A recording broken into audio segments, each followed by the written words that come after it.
abounds each spring for baseball teams, a feeling anything is possible.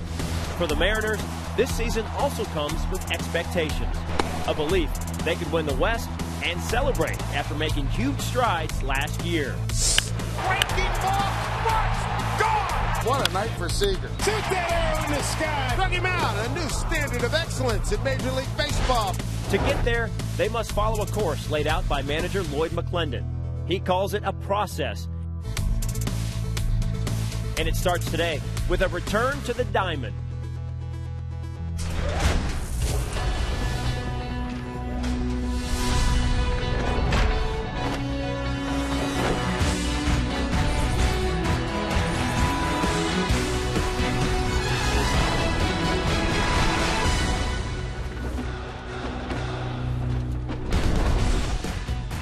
We have another beautiful day in the desert for baseball as the Mariners and Padres meet once again in Cactus League play for the second straight day from the Peoria Sports Complex. There it is, the complex. You see the practice fields as the Mariners and Padres get set, their share, the facilities there, and get ready for another spring training game here on Root Sports. Hello, everyone, and welcome to the Forward Sports Desk right here. I am Brad Adam alongside our baseball analyst, Mr. Bill Kruger. All right, so a nice start yesterday. Mariners 1-0. Standings and wins maybe don't count a whole lot in spring, we know that, but winning matters, right? I think it's all part of the culture you're building. You want to go out and say it's important to win, so they win the first one. That's good. In 10 innings, a little free baseball yesterday. Today, a check of the Mariners lineup features many of the regulars that you would expect to see on opening day. Austin Jackson leading off, followed by Seth Smith. Robinson Cano hit .314 his first year in Seattle, his first game today in spring. Nelson Cruz, Seager, Logan Morrison, Ackley, Zunino, and Brad Miller shortstop. For more on how spring is going so far for the Mariners, here's Dave Sims with the skipper, Lloyd McClendon. Well, Skip, going into Game 2, got to ask you this. What makes this camp so much different from last year when you got here? Well, I mean, the obvious reasons is, we know our personnel a lot better. When I came in last year, I didn't really know anybody outside of Cano because I had competed against them. And I think this year we've hit the ground running, and we're way ahead of the game. All right. Tell me about this pitching staff. Give me a couple of thoughts on how they're developing here. I know it's very early, but your thoughts on that. Well, we got competition. I mean, we have a lot of talent, a lot of depth, in our starting rotation, providing that we stay healthy. And, obviously we got some kids that are going to be competing for that fifth spot, and it's going to be a tough competition, and I'm looking forward to it. All right. And you're looking forward to getting the starters. The regulars are back in today. Yeah, most of them are back, and we still have a few that haven't hit the ground running yet. But, listen, it's a grind. We got 30 of these down here, so we have to be smart, and we want to build for the season, and we don't want to wear anybody down here. Skipper talking with Dave Sims. 15 to go on Root Sports here. Your thoughts on the lineup? Looks pretty good. Enhanced. That would be fair. And I think this is the lineup you could potentially see on April the 6th, maybe without the King. But most notable, Nelson Cruz, the Major League leading home run hitter last year, right in the middle of that lineup. And I think really is going to sandwich well with Seager and Cano. You can't take aim with your left-handed pitching at those two guys. So much better lineup. Yeah, how about 3, 4, and 5? All-star, all-star, all-star for the Mariners. Let's get down to our all-stars. How about that in Peoria? It's Dave Sims. Mike Blowers getting set for baseball, guys. Gentlemen, very much gorgeous day down here in Arizona as we get ready for action. Roenis Elias on the mound, and look, these fans, they got lots to enjoy here today, Mike. Well, it's great weather, first of all, but I think they're as anxious to see this lineup today. And looking at it on paper, I think everybody has seen it and impressed by it. But I'm happy to see that Lloyd finally got him out there. I understand why he didn't play them all yesterday. And again, this is a long spring for the position players. The pitchers are the ones that need most of the work, so he's trying to get these guys into spring training. The most important thing, healthy and ready to go, and that's the reason why. And Elias is going to get the start today. He's obviously fighting Taijuan Walker for that fifth spot. Taijuan was impressive yesterday with his 2 innings of work, giving up just the 1 hit. So Elias is outing today. I look for him to probably have his fastball around 90 and just try to command the strike zone with it. Maybe mix in a few breaking balls and a changeup. Big surprise last year at this time. We didn't know who this guy was, and then go over and see him against the Angels, and He was impressive, and it went from there, faded a little bit down the stretch, but he gave the Mariners some good outings. He went 10-12 last year. Well, I think you had to be impressed with him last year in spring training and the way that he went about his business and made the club. And let's not forget, he made a big jump from Double-A. And I think because of the injuries to the staff last year with Paxton and Iwakuma especially, a lot more was put on his plate. Probably had to pitch more innings than they expected in the first half. But here he is with a chance to make the club this year. First pitch, sliced foul by Will Myers, one of the many acquisitions by the San Diego Padres.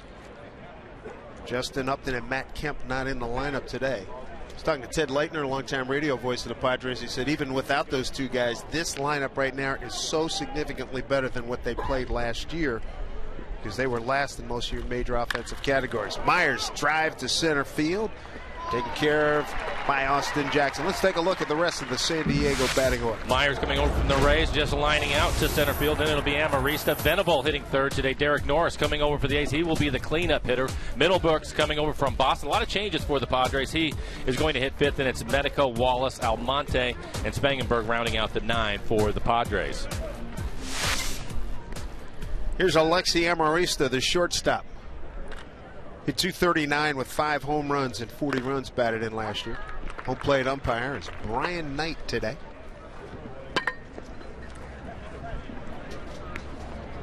Sun's going to be a factor, as it always is here down in Arizona, particularly in this ballpark. Goes crossfire on him and sent right back up the middle by Amarista. First base hit of the ball game. We'll see if Elias pays attention to Amarista over at first. He has some speed. If you take a look at this inside-out swing, Elias dropping down a little bit on him, but he stays with it. Hits it back up the middle. Probably jammed him a little bit, but he finds a base hit. Yesterday, the Padres, especially late in the game, they had 3 stolen bases, made a difference. It's the reason why they were able to tie it up. I expect they'll probably be aggressive again this afternoon. There's Will Venable playing in right field. His daddy Max, everybody knows, a 12-year major leaguer, is with the Mariners organization, coach with the Bakersfield Blaze.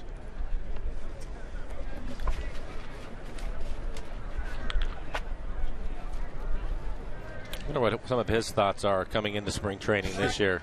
Yeah. With the additions, and we saw 2 of them yesterday in Kemp and Upton. Myers leading the game off. There really isn't a spot for him. He and Cameron Maben, incumbents, and neither one of them put up big numbers last year offensively. So on paper, those 3 guys are certainly a significant upgrade. I think a lot of it to be determined, and that comes down to Will Myers' question about whether he can play center field. Upton and Kemp both are going to play the corner spots in the outfield, and they're not real sure if Will Myers can handle it. And we talked about it yesterday, Dave. San Diego's big ballpark. You have to cover some ground. Good move by Elias. Yeah, there's tons of acreage out there, and it flares out even more into right from center to right center.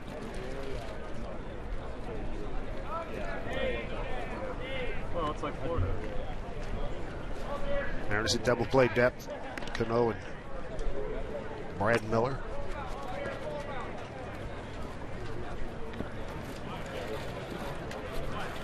Nice to get the routine going again here in spring training, right?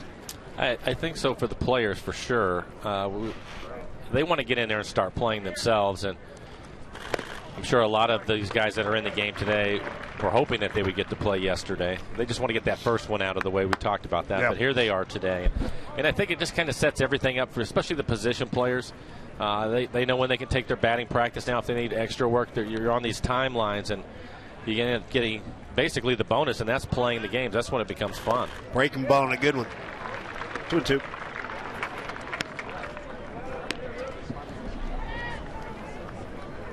A lot of bodies in the dugout. Yeah. Mariners have 60 players in camp this year. That's something. Well, the thing that's amazing about it is that there aren't that many positions to try to win. We talked about the shortstop position, the 5th starter, maybe a position in the bullpen. That's about it. That's about it. Lefty in a bullpen. Charlie's locked that spot up for the late lefty. Yeah. Charlie Furbush. Last night, Cactus League report on Mariners Radio. Charlie Furbush, Tom Wilhelmsen, Kyle Seager. Had Lloyd on? Had Lloyd McClendon was on. Larry Stone from the Times, and a walk to Venables. So 2 on here. First inning trouble for Elias. We saw plenty of this next guy, Derek Norris, with the A's, particularly that first half when they were just rampaged through the division. Norris, a 270 hitter, 10 homers, 55 runs batted in with Oakland last year. He's been a good hitter for them, especially against left-handers. In fact, I think he started off platooning with Jaso before Jaso was hurt. He got hurt, yep. Then they couldn't get him out of the lineup. Elias got to do some work here. Looks like he has a good fastball today. I think for pitchers, the first time out, commanding their breaking ball is a little bit of a challenge, but you like to see him command the fastball. And yesterday, as a whole, I think just about everybody, Carson Smith off to a little bit of a slow start, but he ended up getting it together and had a double play ball to get out of the inning that he pitched. 0-1 pitch. Down to Seager. Nice hop to Cano. And Cano gets rid of it. Good stretch by Lomo as they go around the horn. First double play of the ball game. And Elias gets out of some trouble. There it is, coming to bat.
Yeah, once again, Kyle Seager gets rid of it quickly, but you can see Cano, it's tough to take him out at second base.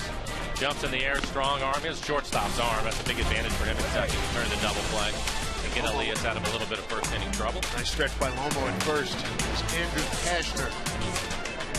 Depending on him. Padres, who had the second best ERA in the National League behind Washington last year. They could pitch last year, just couldn't hit. Right. Well, we talked about it yesterday. They made a lot of adjustments to their lineup. And the Mariners have a few. It'll be fun to watch these guys this afternoon. Get a chance to see Seth Smith hitting second in the lineup. Everybody, I'm sure, wants to see Cruz, who's the cleanup hitter. And here's a guy, Austin Jackson. Day one with the Mariners. You know, he picked up from Detroit mid-season last year. Let's see how he does here. I know he and Lloyd McClendon have done a lot of work. Howard Johnson, get him back in that 270, 280 neighborhood. That would be a huge advantage for the Mariners to have him with his speed on the bases. What did you see second half with him when he struggled? Oh, I think typical. First of all, I think maybe trying to do too much, being traded over. I'm sure it was a surprise to him because his club was going to the postseason, so he probably figured that they weren't going to make any changes, but he ended up in Seattle, and I think he just tried to impress and do too much. And the biggest problem was expanding the strike zone. I felt he was chasing a lot of breaking balls off the plate away, and I know that's something that he really wants to tighten up. He's talked about that, and you mentioned Lloyd and Howard Johnson working with him. That'll be part of the process this spring. They hit just 215 against right-hand pitching last year, 257 against left-handers. Up and that'll in. wake you up.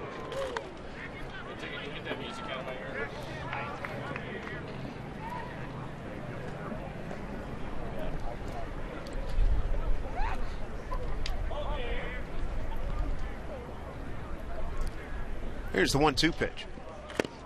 Breaking ball gets him looking. 1 out. Aerial coverage provided by DirecTV. If you call yourself a sports fan, you gotta get DirecTV. Call 1-800-DirecTV.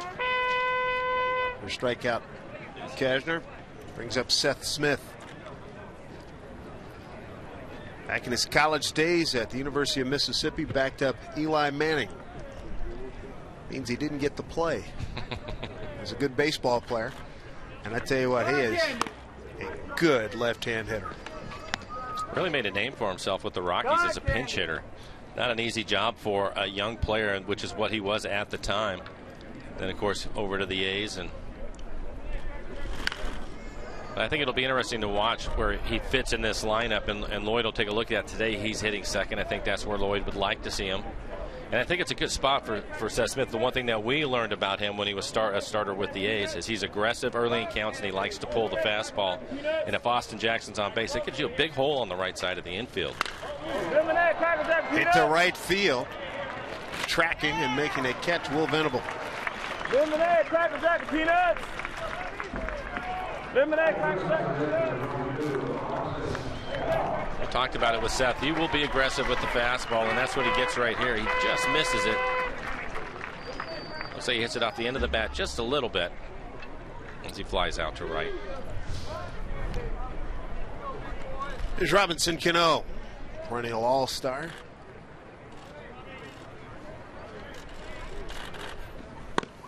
.314 batting average last year, 14 homers, 82 runs batted in.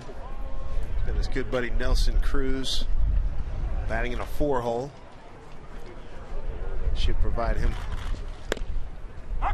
better looks to more quality pitches. Not a surprise to see Cano take a few pitches. I'm sure he knew he was getting a fastball right there, but a lot of these guys, the veteran guys, are getting ready for the season, and they want to see as many pitches as they can, especially early part of spring, get their timing back. During the regular season, I don't think you'll see him take too many fastballs in the middle of the plate. Very low odds on that. Yeah.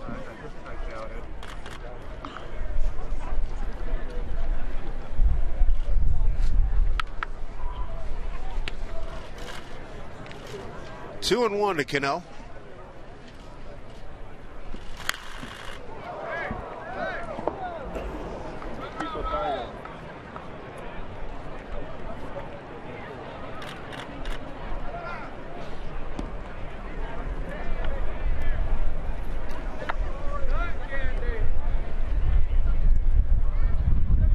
Nobody on, 2 outs.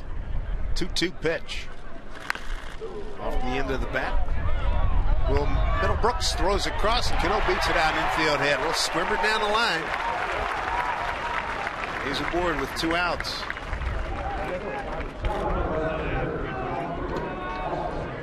Our first look. A new cleanup hitter. Here's Cano off the end of the bat. I think it actually jammed him a little bit, Dave. And again, that's typical early in spring training. He's going to let the ball travel, and he'll work his way around the field. So we'll see. Really got it in his hands, huh? Yeah. First look at the Boomstick. Boomstick 23 is his Twitter handle. Nelson Cruz, Major League home run leader last year with 40. You had a good time watching him take batting practice the other day. You were telling me all about it. It's a different situation watching him take BP. And he's not afraid of any ballpark in terms of depth, distance and hitting the ball. Well, the thing that I was happy about that you were talking about is his power to the opposite field. Yep. And he was hitting it out in batting practice the other way, which is good to see, not just trying to pull everything down the line.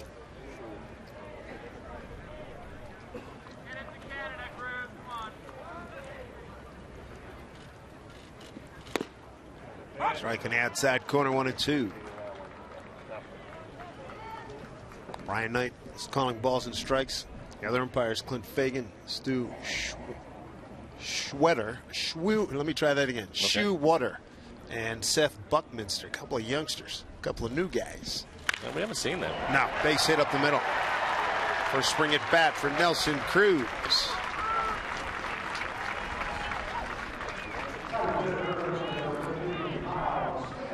That's a little bit of what we were hoping for with this new lineup. Cano with a base hit. Now Cruz follows up with a solid base hit back up the middle. All-stars in the 3, 4, and 5 holes for the Mariners. Yeah. Kyle Seager, Gold Glover. What a year Kyle Seager had last year. First appearance on the All-Star team, wins a Gold Glove. We were talking to him last night, and it was funny. You asked him the question about how quickly all of this has come, and he just kind of smiled. I think he's a little bit in shock and awe of it too. You know, just kind of how quickly it's really happened for him. Sure, because the last couple of years we've been talking to him, and he's talking about, hey, I get to meet this guy, talk to Jeter, he was my guy, going on, and talk to this guy. He says, now people are talking to me. They want to talk to me. They want to meet me. So that's, whoa. Yeah. It's different. He has been as consistent a hitter they've had in their lineup the last 3 years. Without a doubt. And he's improved every year, which is what you want to see. Let's not forget what most of his time in at Carolina at second base, right? Second base. And here he is, a Gold Glover. He beat out another one of his heroes, in Adrian Beltre, for the Gold Glove in the American League. Well, he mentioned that last night. He puts Adrian at top shelf as far as third basemen go, and he was thrilled to get the Gold Glove. But we've seen it. You and I get a chance to see him every day. I don't think anybody works harder than him. Well deserved. He's got a good count here, 3-1. Well, his fans picked a good day to watch the debut of the starters of the regulars, if you will. Cano at second, Cruz at first, 2 out. 3-1 pitch fouled off. The other thing I thought that Kyle said was interesting, you know, having Cano come in last year. And you know Cano's supremely talented, but it's not like he just rolled out of bed and was that great. He's worked at it, and watching him put in his work on a regular basis has really rubbed off on the young Mariners. Here's runners on the move, up the middle, base hit. Cano's going to score. Throw to third, Cruz in safely. RBI single, Kyle Seager. Mariners lead 1-0. And let that be a familiar theme for the rest of the season. Well, 3, 4, 5 hitters, 3 hits in a row, and Kyle picks up a 2-out RBI right back up the middle. Cruz got his base hit right back up the middle too. So a good start for the Mariners here in the first inning. Well, to your point, one of the things that Kyle was talking about is when he was watching Cano and talking to him about all the different things that he does with his work, is how much thought he's put into all of that. And I think Kyle picked up an awful lot from him last year. Here's Logan Morrison. What a terrific finish he had to last season. Puts it in play right to Spangenberg. Productive inning for the Mariners. They get 3 straight hits, score a run, leave a couple. 1-0 Seattle.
Yesterday, the Mariners played a run in the first inning to take a 1-0 lead over the Padres. Fans, where are you watching today's game? Show us by sharing photos of you and your friends cheering on your team. Use the hashtag #WhereIRoot on Facebook, Twitter, or Instagram, and you could be featured on our air, like these guys. How about the poor kid homesick, but he gets to watch Mariners spring training game here on Root Sports? That's a nice trade-off there. We've already received all these pictures. Keep them coming all game long. Been a lot of buzz around this team. A lot of people excited. We go back to Peoria. Fans coming out already, guys, and good reason, too. This is going to be, should be shaping up as a good year for the home team. Not to be excited about, no question about it, Brad. Thank you very much. Here's Elias' first pitch. Inning number 2, Will Middlebrooks is the hitter. Former Boston Red Sox. Remember a couple of years ago with the Boston Red Sox, he made a big splash filling in for Kevin Youkilis. And he had 9 hits his first 5 games and 3 home runs. And then since then, a lot of injuries. Getting a new start here. Off the glove of Elias. That'll be a base hit. Cano's got to track it down. Middlebrooks will hold with a single. First man's aboard here in the second inning. 2015 season fast approaching. There's still time to join the club as a Mariners season ticket holder. Guarantee yourself the lowest ticket prices, plus enjoy great benefits including early gate openings, postseason priority, and so much more. For more information and joining the club, visit mariners.com/tickets.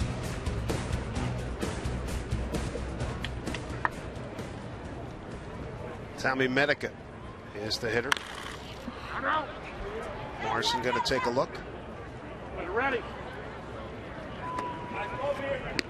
We're talking about Middlebrooks, and if I remember correctly, Dave, when he came on like that, then Youkilis, they ended up not re-signing him. And I know he was having some back issues at the time, but Middlebrooks basically took that job, and that's the reason why Youkilis ended up leaving Boston, because he was a real favorite for them. Absolutely. Last year for Middlebrooks, calf strain, joint damage in his right hand, and fractured right finger. Fouled off. Middlebrooks and the kid we saw yesterday, Solarte, battling for the third base job.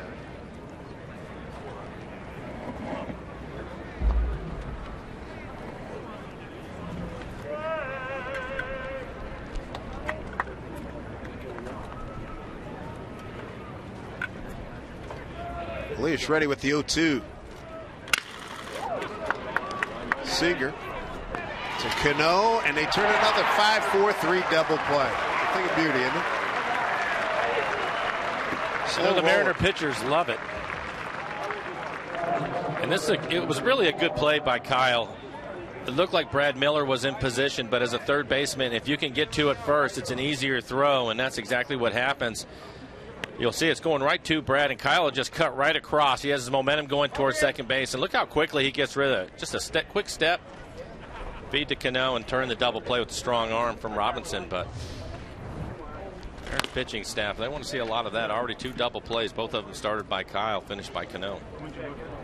Here's Brett Wallace. We saw him with Houston last 4 seasons before coming up to the bigs, bounced around multiple organizations: Toronto, St. Louis, Oakland, Houston, Baltimore.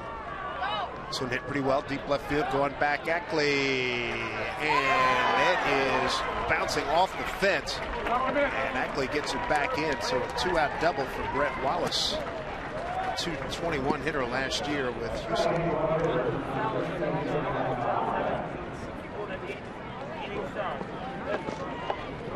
Accent associated with 2 outs, runner at second. Not sure how well Dustin was able to pick the ball up. Tough time seeing it, I think. It's common down here in Arizona. A little bit of a breeze today. Yesterday they had quite a bit of wind. Yeah, it's going right to left. Yesterday it was strong the other way. Right. Switch hitter Abraham Almonte, the former Mariner, starting center fielder last year at this time for Seattle. St. Louis. I met you on together. I think it was after the Red Sox left.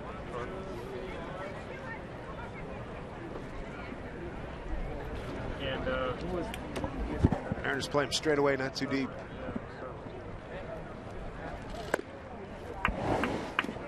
1.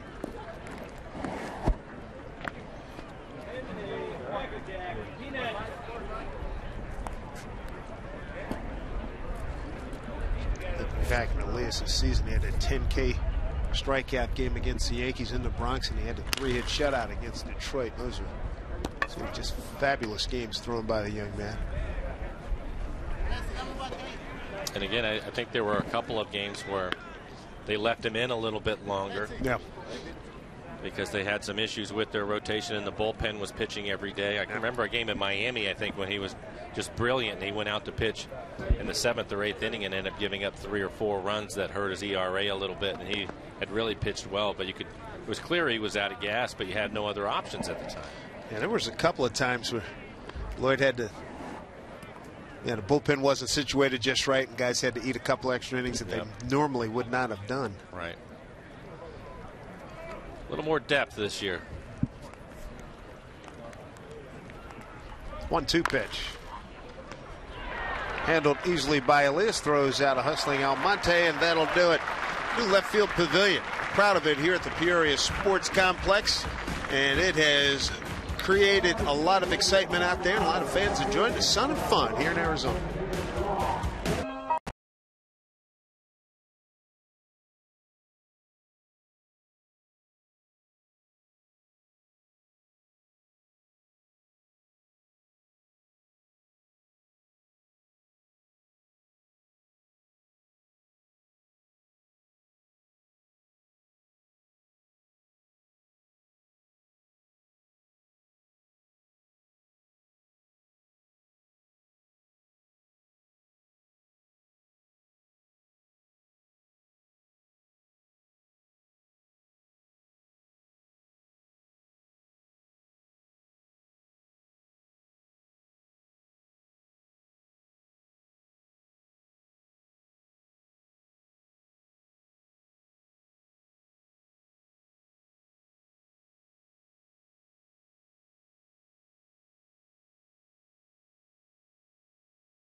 They're still clinging to that 1-0 lead, moving to the bottom of the second. And we've got a new show debuting today on Root Sports. It's called Beyond the Lights. We'll sit down with athletes and coaches to learn more on how they developed in the major leaguers. Our first show features that man, Mariners manager Lloyd McClendon, where he talks about year number 1 as a Mariners skipper and what must happen this season to make the playoffs. Beyond the Lights debuts today at 3 p.m. Bringing back Bill Kruger now to talk about the job Lloyd McClendon did, that man on the right of your screen. His first year, huge improvement. You saw improvement maybe not just on the field as well with this team. Yeah, I think this guy comes with he came with a lot of credibility. Had managed in the big leagues for a number of years, had been a hitting coach with a championship team. He was a very good player in the big leagues, so I think that's a nice mixture. And I think he learned a lot along the ways that he was going to implement once he became a big league manager, and you saw that play out during the season. He's tough with the media, but behind the scenes, I think he's great with the players. He's very positive. He always has their backs, and I think he's developed the culture of winning. And that's not an easy thing to do, because if a team's been losing for a long time, it's hard to change gears. Of course, getting a guy like Robinson Cano to come over and be your figurehead for that team and have a Felix Hernandez, that helps quite a bit. Definite increased expectations in year 2 as we go back to Peoria with Dave and Mike. Thank you, fellas. It's Dustin Ackley, 1-2 pitch from Ian Kennedy, veteran right-hander.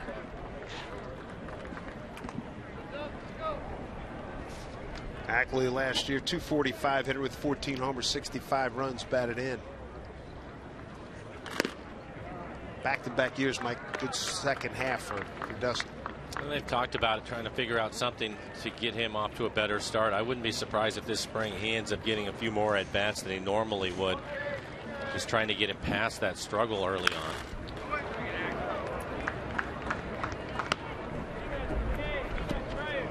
7, 8, 9 the order. Ackley, Zunino, and Miller. It'll be interesting to watch Dustin too, because there are certainly a number of guys in camp to push him too. So I think he's going to have to get off to a little better start this year. He's aboard with a walk to start the Mariners' second.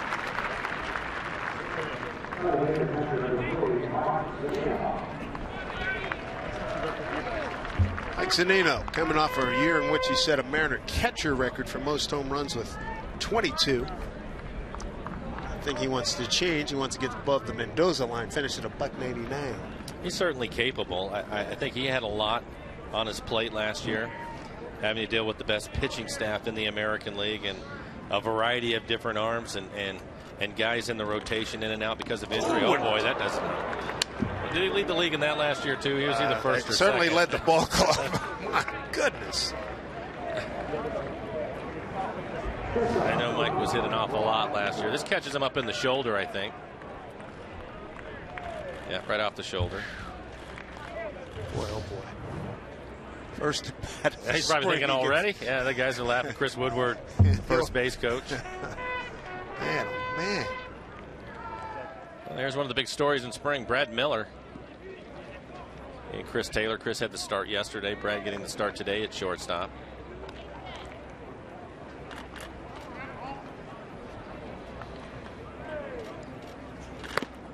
I was talking to Brad a couple of days ago, and it was evident and immediate that he'd put on some good weight over the course of the winter. There's no question. You can see it in the upper body. Put on about arms, 15 pounds. Every yeah. bit. About 220, he said.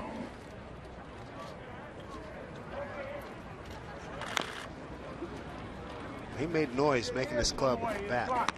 Well, I think he had the best spring out of everybody last year. He clearly made the club because of what he did on the field. And unfortunately for him, like most young players, he struggled at times. The good news for him is he finished pretty well in the second half, and last month and a half or so he swung the bat well. So,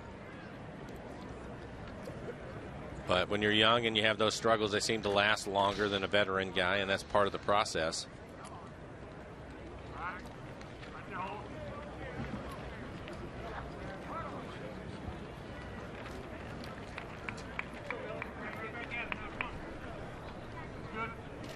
Zunino 17 times hit by a pitch last year. Look out.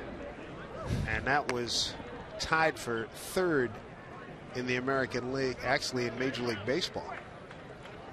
John Jay of the Cardinals 20 times.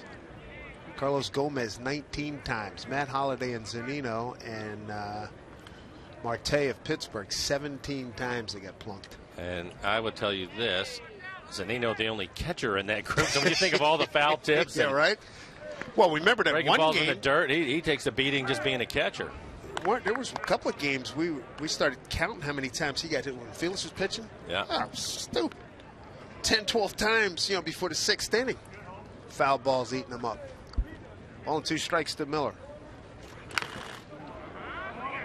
Tough position.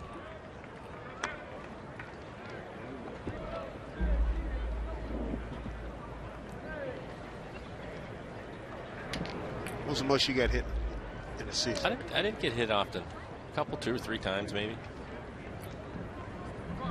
That's what you showed your quickness. Get out of the way. Well, I knew a couple of things. One, it was going to really hurt, and so I was always on my toes. That's a good start. As Miller takes a Coulter, you know it's really going to hurt. From co-workers to clients to family and friends, the Suites at Safeco Field Service, the perfect space to entertain guests, whether hosting 14 or 400 each suite. The options, they're good for you. Game tickets, catering, and VIP parking. For more info on various suites available at your next event, visit mariners.com/premium. That's it. Back to the top of the order in Austin Jackson. Right there. So in other words, you're hanging loose up at the plate. Good yes, move. sir. Good move.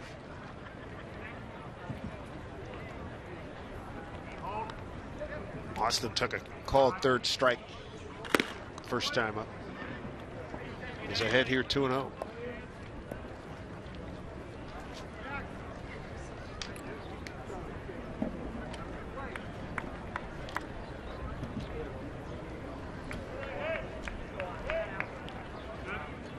One out, 2 on here for the Mariners, leading 1-0. RBI single by Kyle Seager in the first inning. Got the Mariners on the board. We'll see Danny Farquhar coming in next.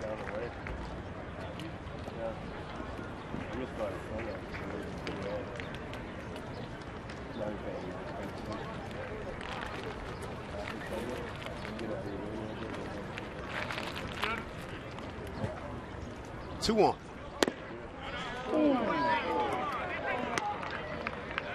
So 3-1 Austin Jackson. Well, early in spring, but Ian Kennedy wanted that last pitch. He thought it was at the knees. Seth Smith on deck. Kennedy last year 13-13 with a 3.63 ERA for the Padres.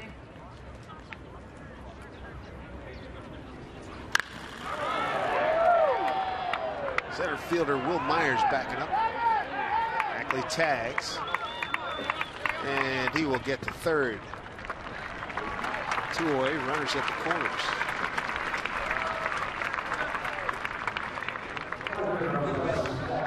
First couple of at-bats, it looks as if Austin Jackson's trying to hit the ball the other way.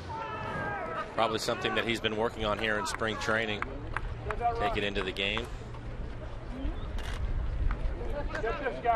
That's a good approach to have. We talked about it last year, chasing some pitches off the plate away. And if you can get yourself, especially in spring training early, let the ball travel a little bit more and work your way around the field starting from the right side if you're a right-handed hitter. Give you a better chance to stay on that pitch a little bit longer and maybe recognize it better. Walk, a hit batter, a strikeout, and a flyout. Mariners have runners at the corners, 2 out. Not sightseeing, and that's what we saw all over the years. And I like that. Absolutely, with Colorado, Oakland, and San Diego. Sethy's first ball fastball hitter. Flew out to right field his first time up, missed a fastball, hit it off the end of the bat a little bit. Boy. Get it there. 1-2.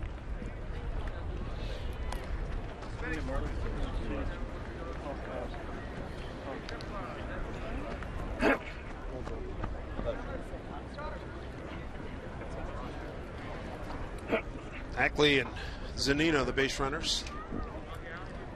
0-2 here to Seth Smith. Line drive left field. Taken in by Almonte. That'll do it. Mariners strand a couple. We go to the third, a 1-0 lead for the Mariners.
Bring you the second spring training telecast of the season. Dave Sims, Mike Flowers, and we welcome in Bill Kruger from back in our studios. And Bill, want to get your thoughts on Mr. Elias's work this afternoon. I think we saw what we like to see, a guy that goes out, has a good rhythm right from the get-go. Nice free arm. You know, he just has that electricity about the way he throws, and started with the calling card with the fastball, introduced his other pitches into the game. Didn't like the 3-2 breaking ball to Venable. Like to see him ditch the sidearm when he's a starter.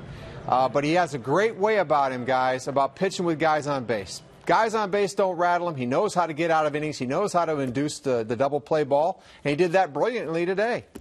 Yeah, a couple of them today, Bill. Let's talk a little bit about Danny Farquhar and what he's going to mean to this bullpen this year. Last year, the best bullpen in the American League.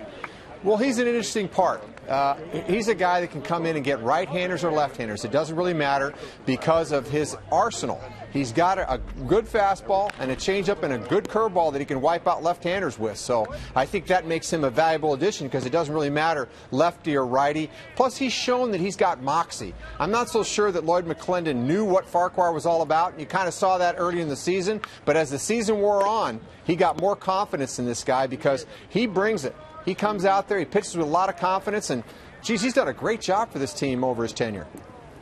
Tell you what, he's from the Mark Burley school, too. He wants to get it and throw it. Let's work. The clock this year is not going to be an issue for him. Not at all. That's good, man. Now, you're right, Bill. And he's a heck of a competitor. He's in great shape, too. He and his wife expecting their second kid coming up in September. Fired up to be back with the ball club here.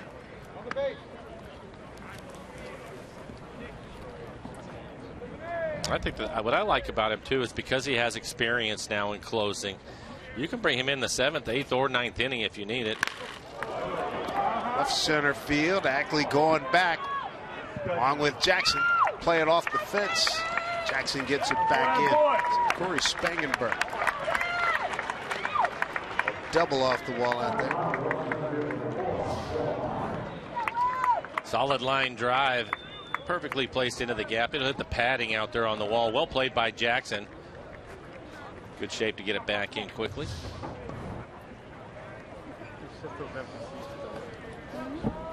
Top of the order, and Will Myers. Look at all the mics. Just the empty seats going. Will Myers, Kansas City, Tampa Bay, now his third team. The highly touted prospects the last few years coming out of the minor leagues. Foul out of play.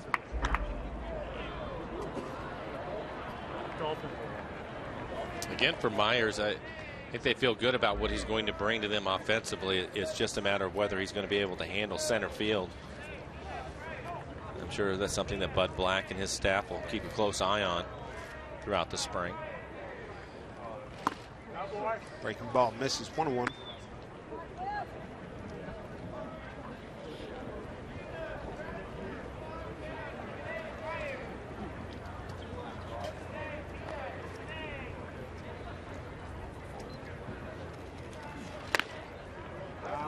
High, 2-1.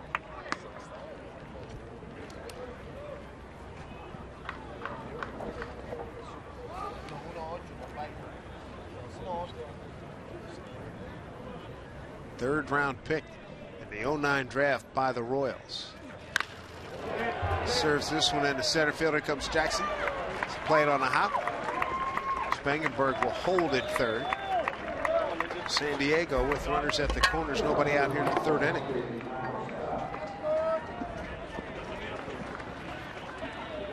A couple of fastballs up and out over the plate from Danny. Leadoff double, and now that base hit. 2 innings that Elias was pitching, he was able to get a couple of double play balls. Maybe Danny can get one here. He'll end up giving up a run, but get a couple of outs if he can.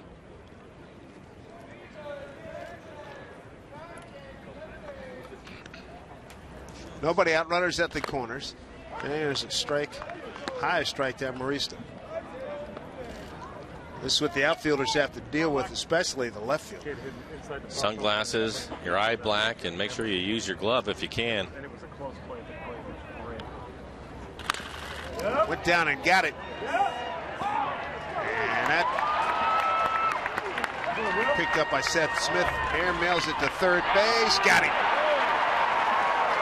We talked about him being a quarterback. Showed a strong arm right Sir. there. Misplayed it a little bit in right, but made up for it with a strong arm. Will Myers gunned down. 9-5.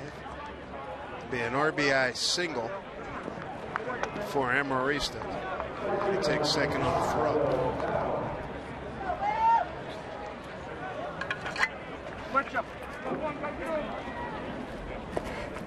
He threw a strike. Impressive. Quick recovery after it gets by him. Is Venable.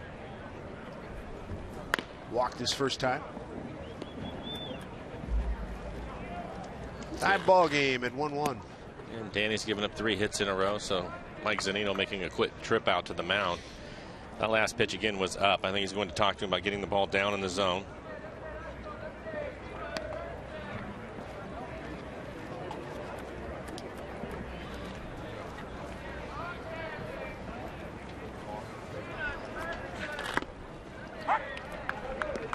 One.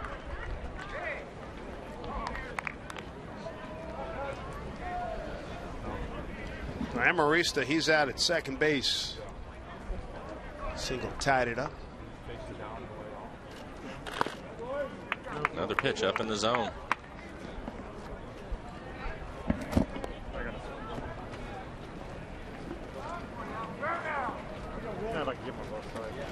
Rick Waite's pitching coach. 2-1 pitch from Farquhar. Bounce down to Morrison. Feed to Farquhar. Amarista advances to third. The Mariners' 10-game flex pack. You'll not only get 10 chances to see Felix Robinson and the Mariners in 2015, but you'll also enjoy savings over single game ticket prices. What's more, you can guarantee yourself a seat to opening day before tickets go on sale to the public this Saturday. Packs start at $120 and are available for a limited time only at mariners.com/flex.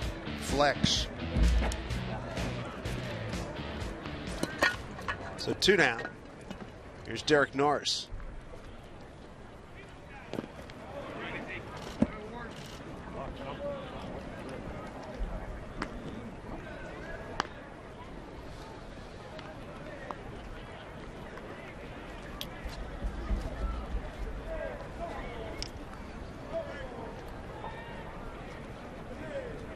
Fabulous setting here in Peoria, Arizona. Weather just right. 72 degrees and sunny. Along with the good fastball for Danny, and he will be 95-96 where he throws a number of cutters, and he looks like that's the pitch that he's struggling with right now.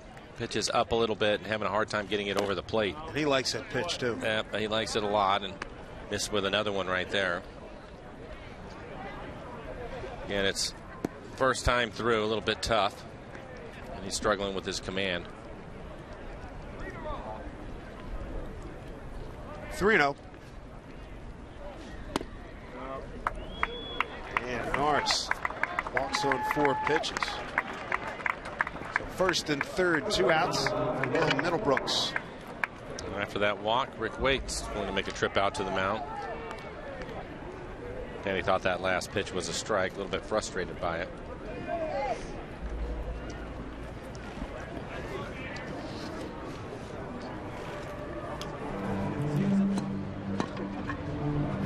Had a chance to sit in the bullpen. Rick Waite was out in the pen, and one of the nice things about spring training, you get really close to these guys when they're working out. But I had a chance to watch Jay Happ out there today. Tom Wilhelmsen threw a bullpen. Jay's going to get the start on Sunday, I believe, so we'll get a chance to see Jay for the first time on Sunday. It was very impressive last time we saw him in Toronto last week of the season, the last road trip. He's a veteran guy. He's been around a little bit, and that'll help the rotation. Hopefully he can log some innings for them, take some pressure off of some of the young guys that'll be in the rotation. The other day I was reading some of the beat guys were talking about Happ wanting to work on his changeup. How did that look? Did you see him work on that out there? I did not. I did not see that. I'm sure he'll use it quite a bit, and if that's what he's working on, we'll probably see it a lot on Sunday. Yeah. Middlebrooks fooled on that one, 0-2. go, Willie.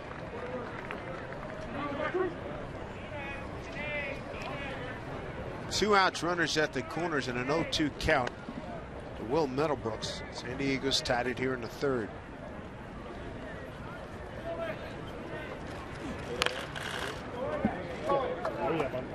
Foul past third base coach Glenn Hoffman.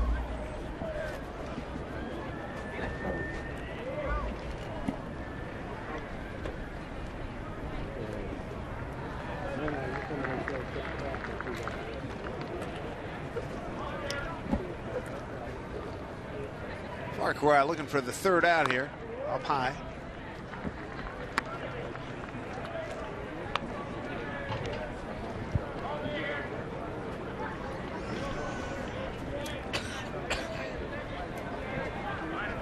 One-two pitch. Is that play?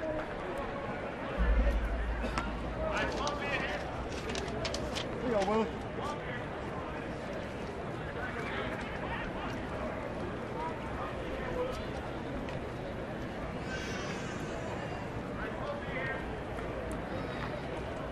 One and two. You can see why they talk about pitchers. It's so important this time of year for them to get their control and the consistency down. Right now, Danny, first outing, struggling. 2-2. Well, we saw that the pitch before was the curveball. He hasn't been sharp with his curveball. Well, I'm not sure he wanted to throw many of them here in his first outing. And I think Mike Zunino is making him throw a lot of fastballs to see if he can find it and get command of it. Hit well and foul. That looked like another cutter. He left it middle in. Long at bat by Middlebrooks. So different. You go out and you get all your work in and you're in the bullpen and you're throwing batting practice to the guys, and then you get into some live action. It's quite a bit different, and you really don't know where you're at until you get that first outing out of the way. And getting that first rush of adrenaline too, right? Yeah, exactly. There's another curveball. He left that one up in the zone.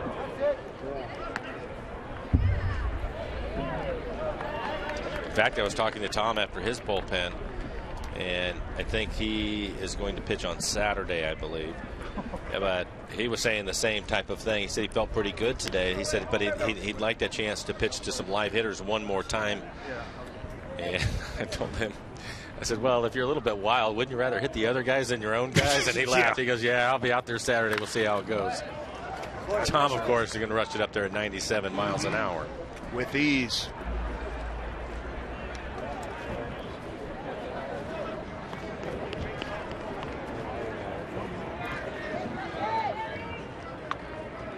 Good battle here. Farquhar and Middlebrooks. 2-2 pitch. 2 out. 2 on.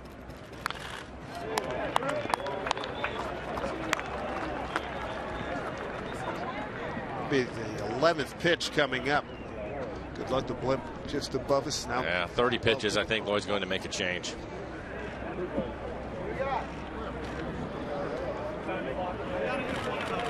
Two and two, so he'll take him out. 11 pitch at bat to Middlebrooks. We're going to pitch and change. We'll take a break. Get you right back to Peoria right after this.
top of the third. Danny Farquhar's out. Pitching change for the Mariners, which takes us to our Lexus pitching lineup for today. Furbush still to come. Lucas Litke, Joe Saunders, Ueverys Medina, Justin Germano, and Steven Landazuri scheduled to pitch today for the Mariners. We mentioned a pitching change now in number 49, Justin Germano. Back to Dave and Mike. Info on the big righty who just came in to replace Mr. Farquhar. Well, he's a well-traveled veteran, Mr. Germano. Most recently with the Texas Ball Club last year. Previous stops include San Diego, Cincinnati, Cleveland, Boston, Cubs, and Toronto. Let's see, 2 games last year, an 11.81 ERA. Broke into the big leagues in 04 with these Padres. Pitch strike, and that will do it. He comes in, throws a strike, and he gets Middlebrooks looking in to get 12 pitch at bat. 1-1 ball game.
Third without any more trouble. Moving to the bottom of the half inning, tied at 1. You see Robinson Cano, Nelson Cruz right there. A couple of all-stars. Happy to be playing together for the first time in the big leagues, and always nice to have friends around with you. Good to know him well, and see the type of person that he is and what he likes, what he don't like, and now that I get to know him a bit much better, it's like I said, it's good relationship, friends, and no doubt his influence make a big role in a big part of why I'm here. Well, we know each other pretty good. We know each other for a long time, and we played at WBC. He's a quiet guy.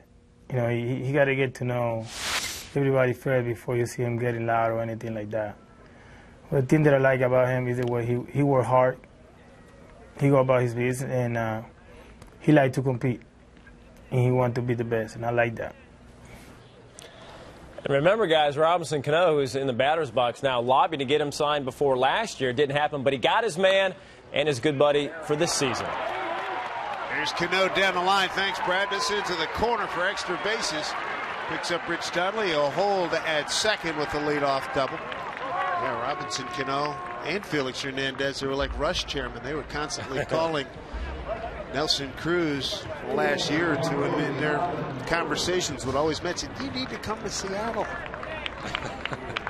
Well, for Cano, his second base hit of the afternoon hits his double down the right field line. Look at his slow breaking ball, was able to keep his hands back. That's pretty good here early in spring training. Usually takes the guys a few games to start recognizing the breaking ball, but he was able to stay on that. Fourth Mariner hit. Here's Cruz, got a base hit to center his first time.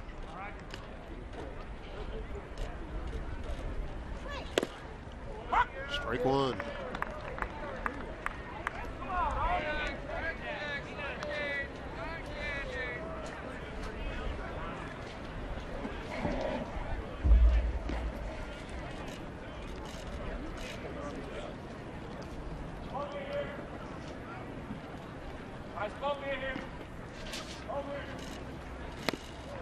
Cruz with a big swing and a miss. During Fan Fest back in January, Cruz talked about how excited he is to be here with the Mariners. Time to win right now. No waiting around. Well, the club took a step forward last year, winning 87 games, just missing getting into the postseason. And I think he's a big piece in why people are excited about this club, and hopefully some improved offensive numbers for him overall. I'm sure Lloyd's going to be happy to have a 4-hitter in the lineup every day. 1-2 the count.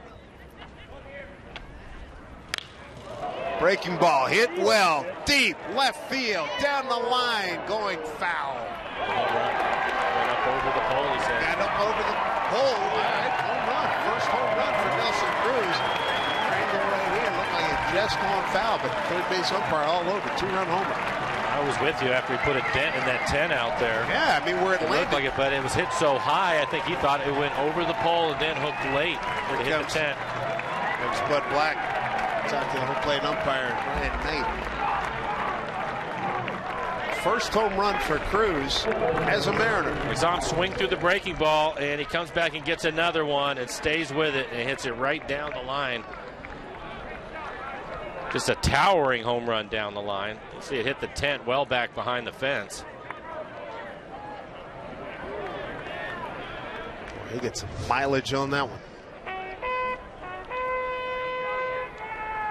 First of many.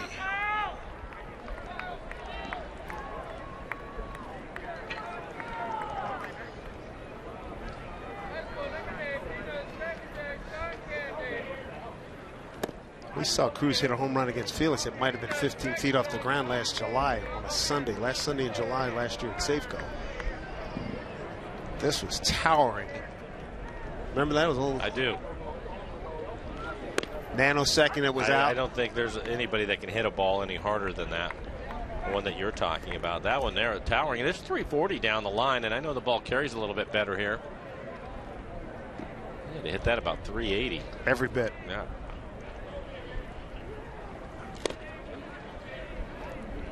From our vantage point from right here, looking at it, I thought for sure it was foul, but a good look by Ryan Knight and the third base umpire.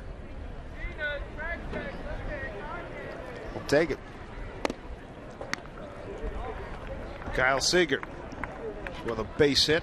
You can see that little umbrella out there. That's what he ended up hitting, was the umbrella, and it's clearly left of the foul pole. Yeah. But he said that when it left the ballpark, it was over the top of the pole, and that's a fair ball. Because I was with you, Dave. I thought he was going to call it foul after seeing it hit that umbrella out there.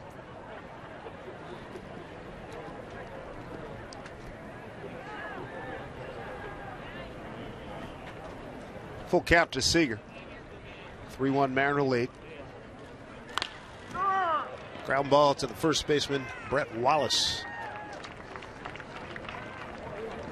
First out of the inning after the double and a 2-run homer by Nelson Cruz. Fans, tweet us your questions to hashtag AskRoot all spring and throughout the regular season.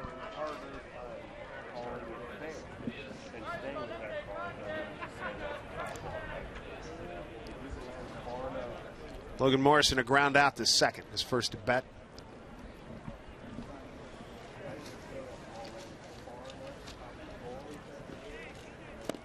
Breaking ball for strike. Time and location, they asked me to help me out. 15 feet. So you're saying that ball Ideal situation for Morrison. Has had his share of injuries over the course of his career. Wants to get well over 100 games played this year. Played 99 for the Mariners last season.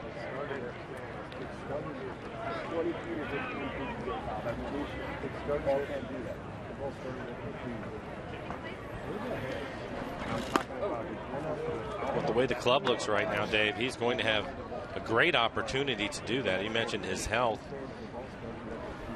Hopefully he gets off to a good start and just runs with it. It's a guy that can provide some offense towards the bottom of the order for him, hitting 6th today. Maybe enough to get down, and it will. So Logan Morrison with a base hit. Most games he's played in his career back with the Marlins in 2011. 123 games, big year. 23 homers and 72 runs batted in.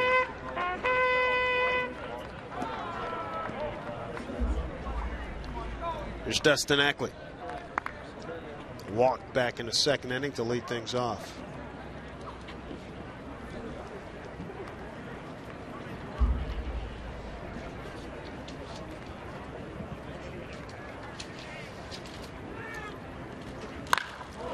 Boy, he barreled that one. Going back to make the catch. Will Venable. Line drive. Aerial coverage provided by DirecTV. If you call yourself a sports fan, you got to get DirecTV. Call 1-800-DirecTV. Here's Mike Zunino, hit by a pitch. First pitch he saw got him in the back.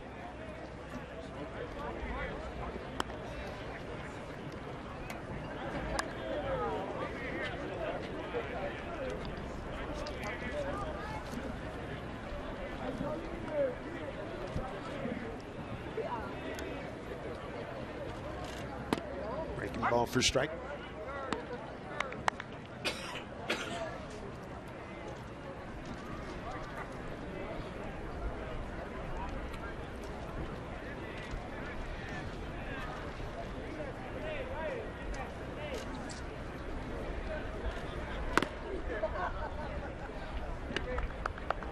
Zunino last year with 87 hits, 20 of them doubles, 22 home runs. And a couple triples for good measure. Had a chance to talk to him this winter, and we saw a little bit of it towards the end of the year, trying to hit the ball the other way, use the entire field.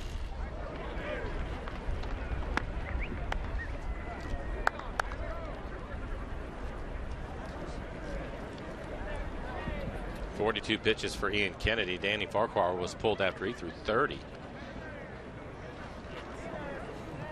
Kennedy came on in the second inning. Andrew Kashner started.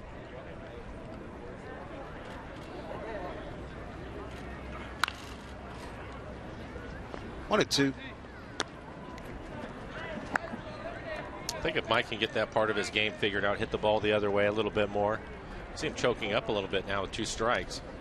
I think it'll certainly help his average. He is so strong, he doesn't have to pull the ball to hit it out of the ballpark.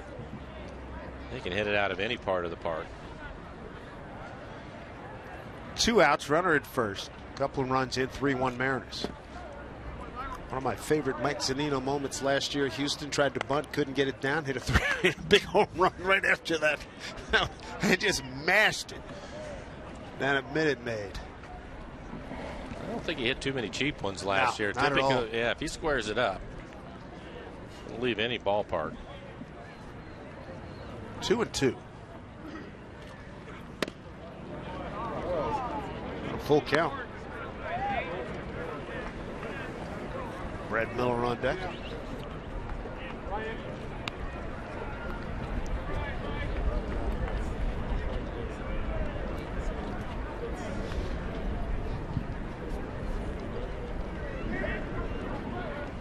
Two outs. Morrison takes off. Pitch. Swing and a miss.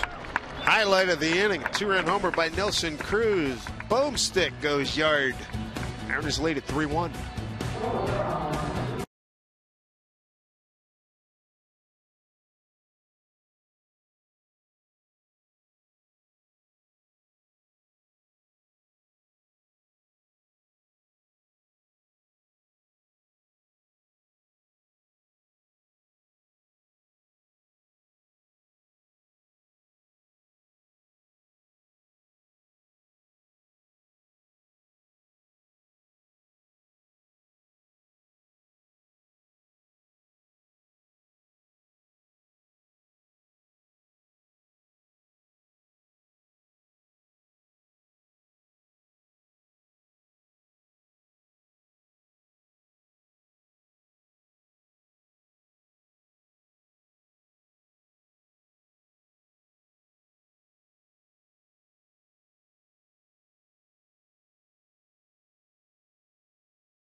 Sight. Good to have you with us. Mariner Baseball. Second telecast of 16 here on Root Sports from the desert as we get you ready for the 2015 season. A lot of beauty in this state. And we saw a sight we're hoping to see a lot this year. First home run by Nelson Cruz, a high towering blast well over the 340 side. 2-run shot. Right now Justin Hermano continues. He came on to throw one pitch, get Will Middlebrooks looking. Came on in relief of Danny Farquhar in the last inning in the third. So far, it's been the middle of the order for the Mariners offense. You have Cano with a couple of base hits, including a double. You mentioned the home run and a base hit for Cruz in this one, and Kyle Seager has a base hit and an RBI.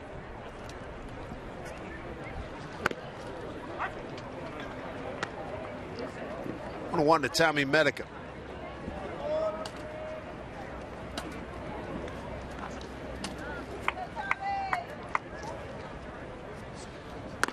Up and in from Hermano.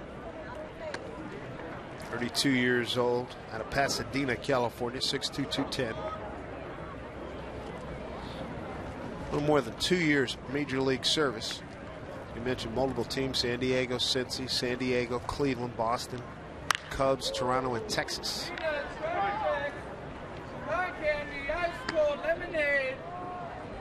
Nelson Cruz, DH this year. Last year, DHs for the Mariners hit a total of 191. A huge, significant upgrade with Cruz here, especially in the home run department.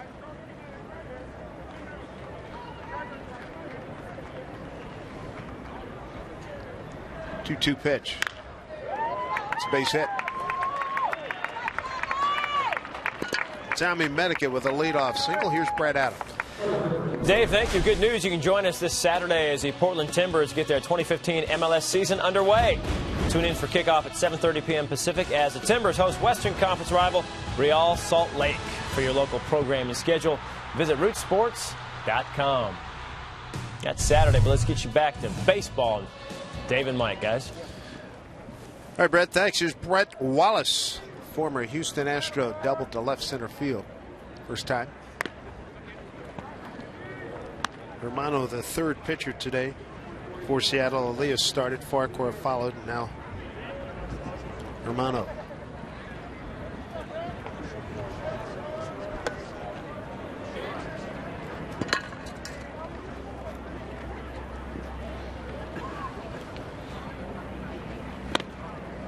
Good pitch by Hermano. 1-1.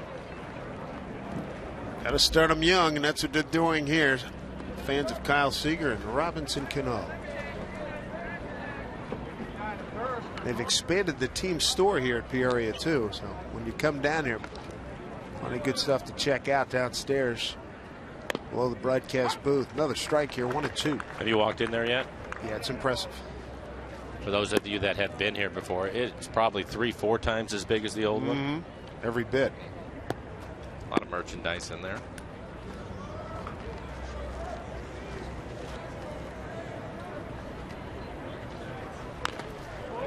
Just got a piece of that. As we zoom in on the Peoria Sports Complex, the stadium, let's look at the team store right there in the foreground. Yeah, new patio for your entertainment pleasure.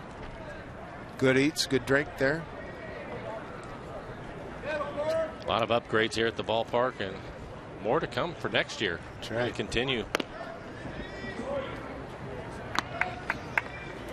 Breaking ball missed, 2-2.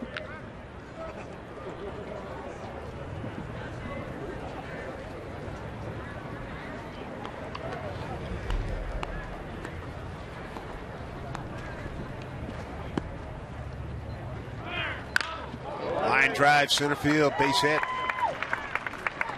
2 for 2 day for Brett Wallace.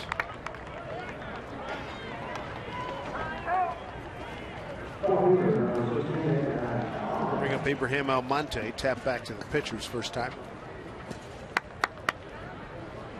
Mariners got a first inning RBI single to center by Kyle Seager and a 2-run homer by Nelson Cruz in the third for this 3-1 lead. Alexi Amarista drove into San Diego run, third inning.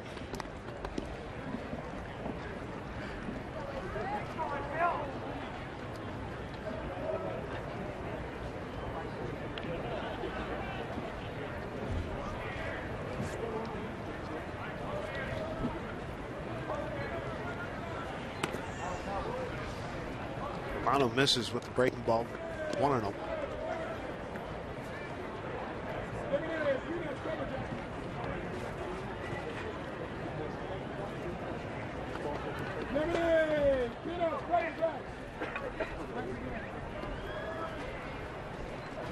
Nobody out, couple of men aboard. Missed again, 2-0. Romano's throwing a lot of off-speed pitches. That last pitch was a fastball that he missed with, but he started him off with a changeup.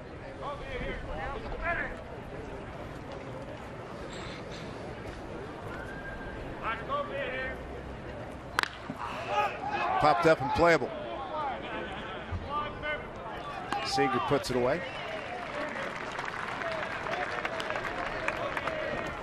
1 out, 2 on. Bring up Corey Spangenberg. Double to left in his first at bat. That was against Danny Farquhar.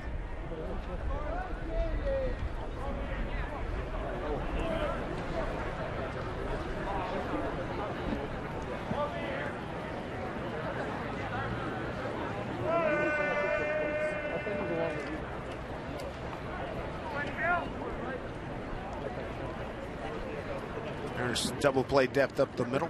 Turned to DP in the first, 1 in the second.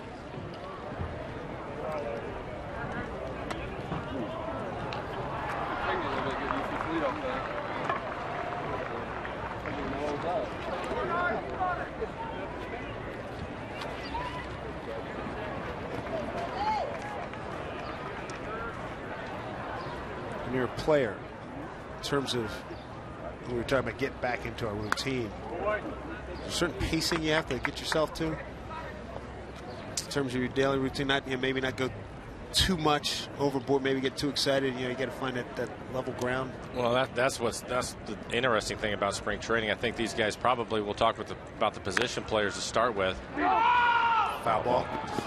Those guys over the last couple of weeks have probably swung the bats quite a bit, and now they're going to evaluate the things that they have been doing and working on through the games. Where are they really at? Because it's the only way you know. Right. You can take batting practice all day, but eventually you have to take it out into the games and get some situations. You mentioned adrenaline. First couple times out, these guys will be pretty excited to play. And then from there, it's fine-tuning, and some guys will have more work than others. But, that's something that Lloyd was talking about. One, not playing all the guys yesterday. He said, there's a lot of games down here, and I have to pace these guys because if you ask them, they'll all want to play. And you really have to hold them back as much as you can. But from there, it's just, everybody's a little bit different with that, how much work they want to put in, and whether it's fielding or hitting. And then the pitching side of it is pretty controlled, I would say. Too much speed by Spangenberg prevents the double play, but they get out number 2. Medica advances to third. A slow hopper. Spangenberg with good speed. It looks like Kyle gets rid of it in good shape, as he usually does. Gets rid of it quickly, and it's a good feed. Just too much speed. Ball wasn't hit hard enough. The pitchers, though, are controlled with everything that they do. So I think some of the guys, though, they'll play in some B games. They'll even go down to the minor league games if they need more at bats. Just depends on where they're at and how they're feeling. The main goal, obviously, is to try to get ready for opening day, and every year's a little bit different for them. Top of the order, and Will Myers lined out to center and singled to center. Never a broken wrist last year, colliding with a teammate in the outfield in Tampa. Missed a lot of time.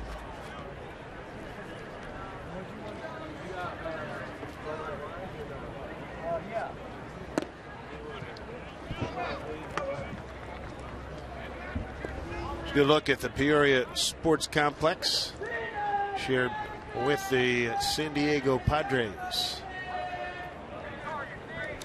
Multi-million-dollar expansions and improvements coming into this season. pitch. So you take a look at that, and all those fields that were behind the stadium here and the ones out to the right.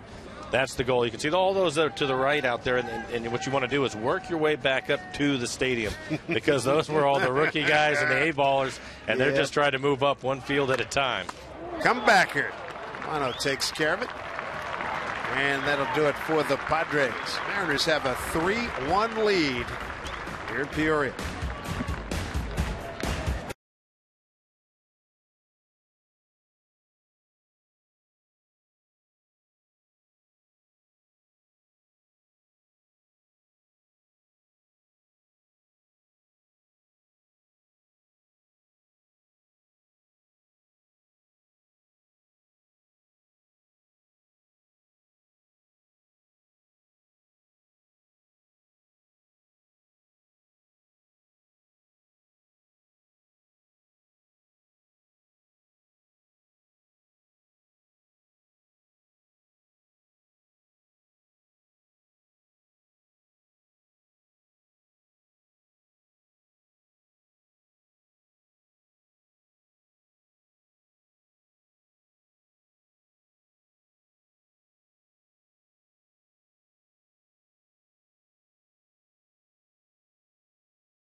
First home run of spring. Mariners lead at 3-1, bottom of the fourth inning. Brad Miller, shortstop, set to lead off for the Mariners. We take a look at the shortstop competition. It's Brad Miller, Chris Taylor. These stats build games last year at the shortstop position. Miller played a little bit of second, a little bit of third, but the numbers, you go into that, and it's going to be a battle. It might last all spring.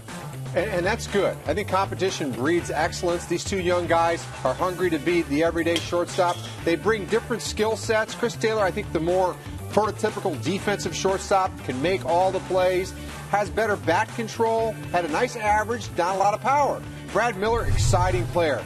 Really athletic, has gotten bigger, has the ability to go 10 home runs or more, and can steal some bases. Maybe not quite as polished defensively, so it'll be interesting to see how it plays out. These two guys respectful of one another, but really competing against one another. Taylor, the start yesterday. Brad Miller, you see him there, the start today, and he's got it going with that flow. That hair is looking fantastic as we go back to Dave and Mike. Some growing this offseason, huh? I'm jealous.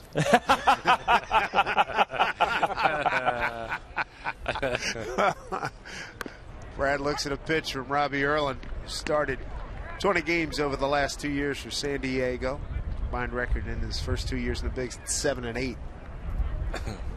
I was talking to Brad about that hair. It's the first thing I noticed when I saw him. And he said he started right when the season was over, and he was worried that Lloyd or somebody was going to make him cut his hair, but apparently that hasn't been the case so far. They're going to let him go. Said one of his biggest challenges, his dad told him back when he was in college, he said, yeah, you're going to be playing in major leagues, you need to learn Spanish. So he's got the Rosetta Stone. And he said, good for him. Yeah, he said that it was interesting listening to the Dominicans, you know, the Dominican guys, the Venezuelan guys, the Cuban guys. He said the Venezuelan guys speak more proper Spanish. Danny Farquhar is fluent in Spanish. He said, but the Dominican guys, you know, they mix a lot of slang and everything, and it's real, and they go fast. And he said that's tougher to pick up. He said if you go a little slower and more formal like the Venezuelans, you can pick up some things. He's progressing. Works a walk and a 3-1 count.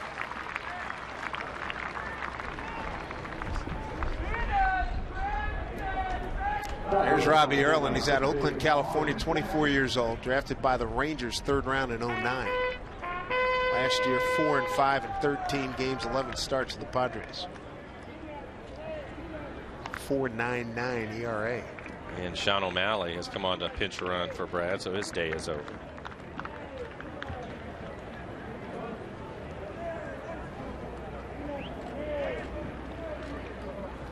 O'Malley showed good range and a good arm in yesterday's game, playing at second base. Has some speed.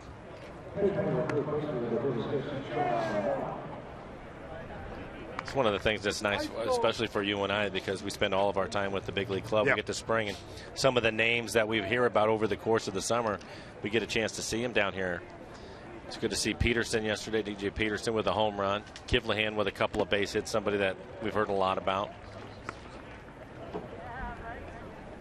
I'm still buzzing over the DJ Peterson, that short, compact swing, right to the point, just blasted one out. With the wind trying to knock it down, it didn't matter. Hit it too hard. The other way, base hit. Jackson with the knock, and O'Malley will get to third. So runners at the corners, and nobody out for the Mariners in the fourth. Austin Jackson with his first base hit of the spring. MLB.TV Premium, the #1 live streaming sports service, is now available. Join the millions of subscribers. Watch every out-of-market game live in true HD on more than 400 devices. Visit MLB.TV for details.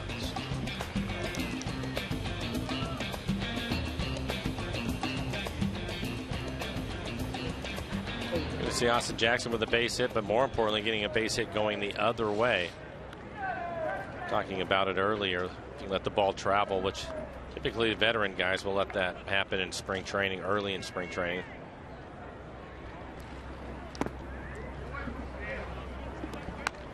Want to notice Seth Smith, a couple flyouts today.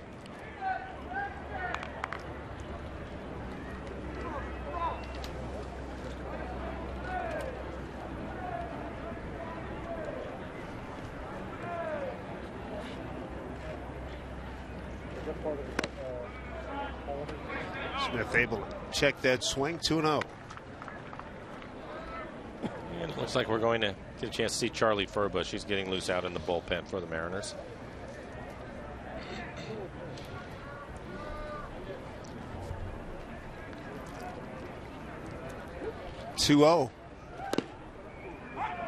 Nice ball for strike. Kyle Seager, first inning RBI single. 2-run shot by Nelson Cruz in the third, accounting for the Mariners' runs to this point. Third inning, Alexi Amarista. Single to right for San Diego's tally.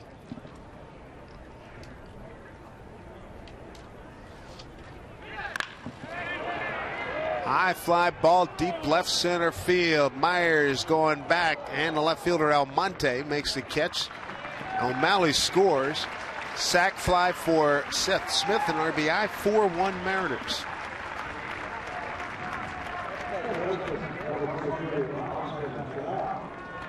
And a good at bat for Seth. Try to find a pitch that you can hit in the air. Puts a good swing on it.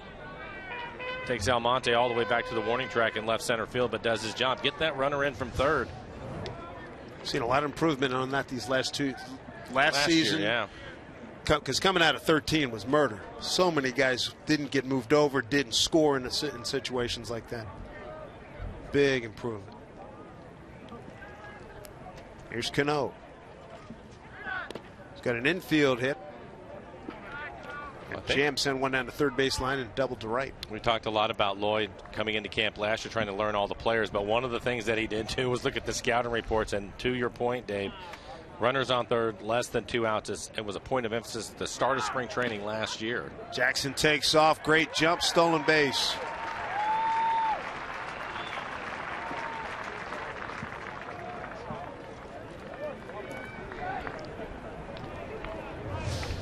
We'll take a look at Austin. Yeah, that is a huge jump for him. Steals it easy. He was going on first movement. Early in the left-handed pitcher. You'll see that quite a bit. They won't try to read it. They'll just guess right. Austin did on that pitch.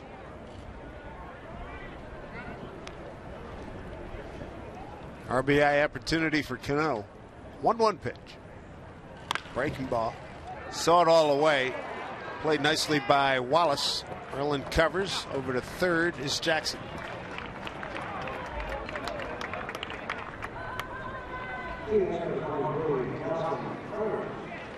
There's Cruz again. A towering home run. Last time up, single to center in the first inning, 2 for 2.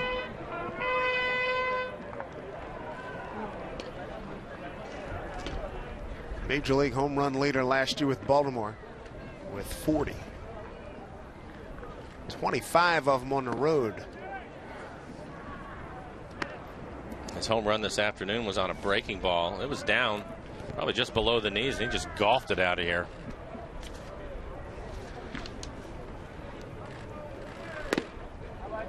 Fastball for strike.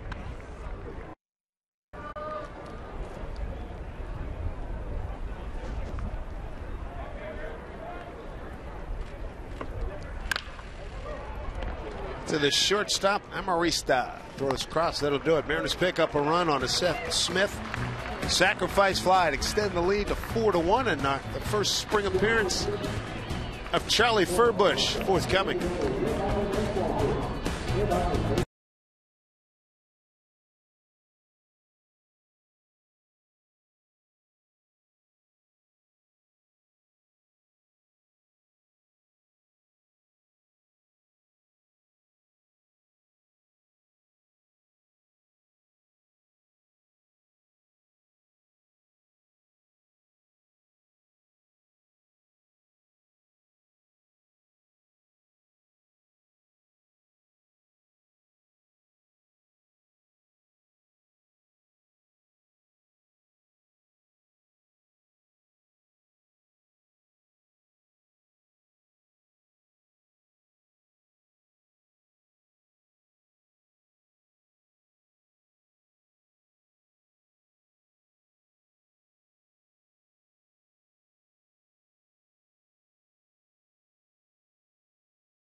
Early going 4-1 Mariners. Dave Sims, Mike Blowers, Root Sports crew here in Peoria. Some time-lapse photography. I keep waiting for Wyatt Earp to appear. I guess I'll have to keep waiting. Oh, he's down there in the dugout. It's Rick Waits. Yeah, right. Good call. Very good call. Good to see all the kids out. And we're going to get a chance to see Charlie. Charlie Furbush, the effervescent left-hander, the bon vivant. He's a funny guy. He's great and has a lot of fun. But he can pitch. He can pitch, and he's the one left-hander that Lloyd has out there right now. They're looking for another one, but Charlie obviously locked in. But he'll get his first spring action here this afternoon. And again, it's one of those guys. He is murder on left-handers. Right, it's no picnic with right-handers. Well, if you look at his arm angle, and he's lanky, and he drops down a little bit, and his fastball will be anywhere from 91, 92 times 93 miles an hour with that good slider. Tough for the left-handers to stay in there on him.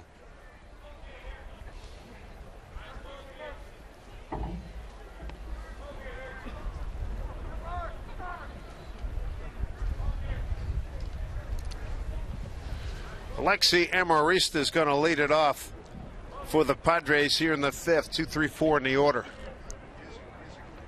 Amarista having a good afternoon. 2 for 2. Hitting second for the Padres.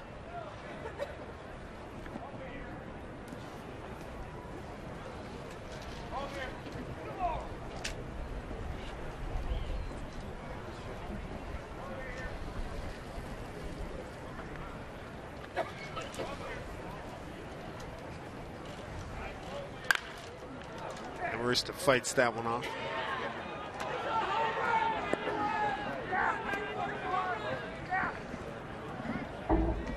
Amarista with a single in the first. Third inning RBI single to right.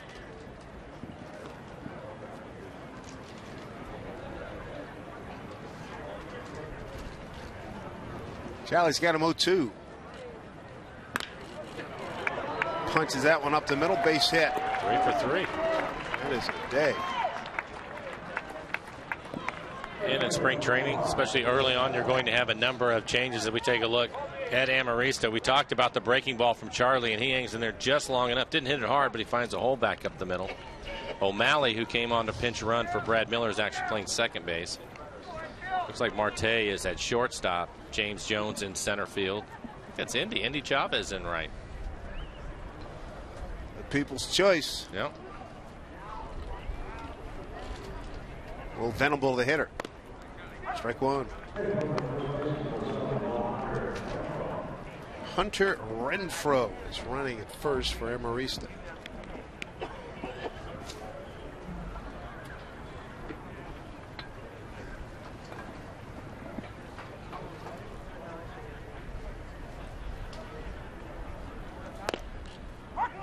Charlie going right after Venable, 0-2. And Charlie looks like he has a good fastball today. I would say 91, 92 miles an hour.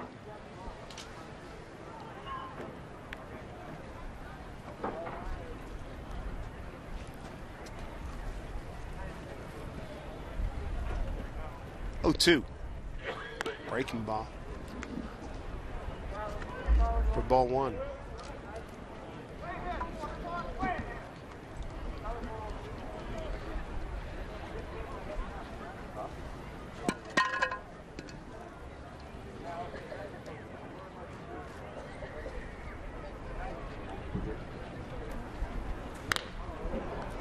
High fly ball down the line. Indy Chavez watches it get out of play.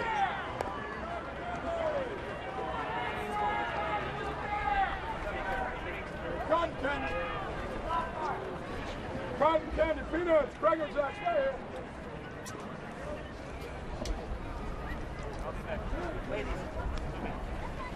The wind was blowing right to left. Now it's turned around, blowing left to right. That's it, Will. Oh, it will.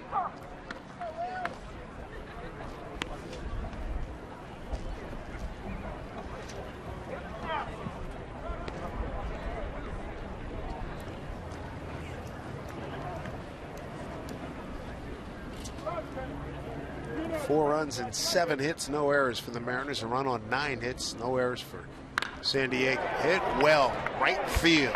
Trouble, gone. 2-run homer by Will Venable. Makes it a 4-3 ball game. And on a 1-2 pitch.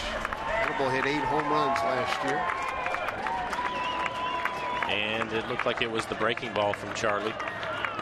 They wanted to throw that pitch off the plate away. Take a look at Mike Zunino, the catcher, set up off the outside corner, and he hangs it, leaves it in the middle of the plate, and it's elevated. But that's the reason why you have spring training, Dave.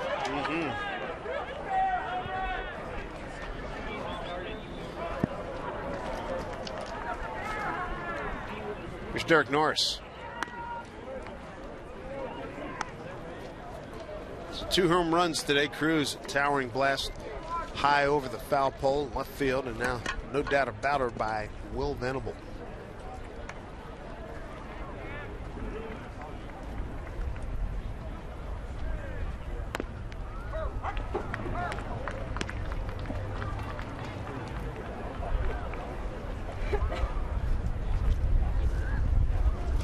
Charlie 6'5", 215 out of South Portland, Maine. Played at LSU and St. Joseph's College in Maine. 4th round pick of the Tigers as Norris fooled on that pitch. Charlie decided to stay in Seattle this winter. Picked a good winter to do it. I'll say, because in the Northeast, especially at the tip of the top of New England, talk about wearing some snow. Was it a couple of years ago Charlie wasn't able to get out of his garage to make it back to Seattle for the caravan? That's right. I remember I was supposed to be with them, and I remember I got to Seattle, and it was a snowstorm that hit Seattle, and I was in a hotel for a day and a half, 2 days before we moved.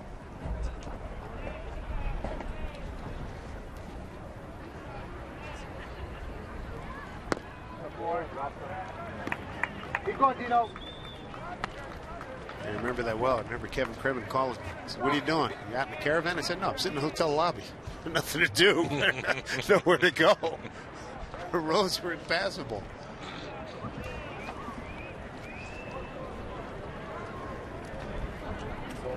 Get a chance to do some play-by-play on radio coming up, right? I think so. Sometime here over the next week or so. Looking forward to that. That's a foul ball. Hit ball. Trying to help you and Aaron out.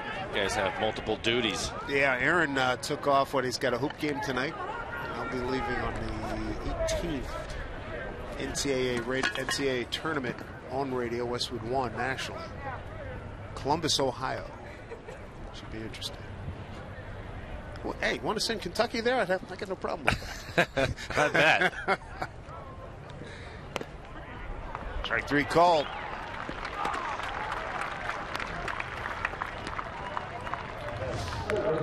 Just a good fastball on the outside corner.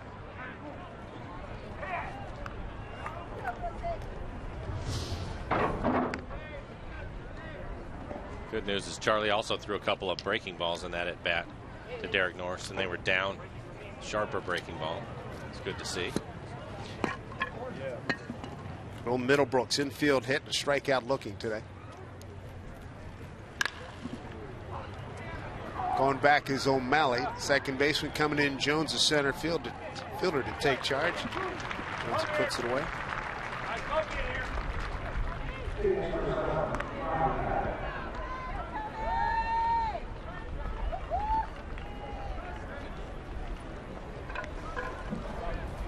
Two outs, 2 runs in. Tommy Medica stand in, bounced into a double play and singled to left.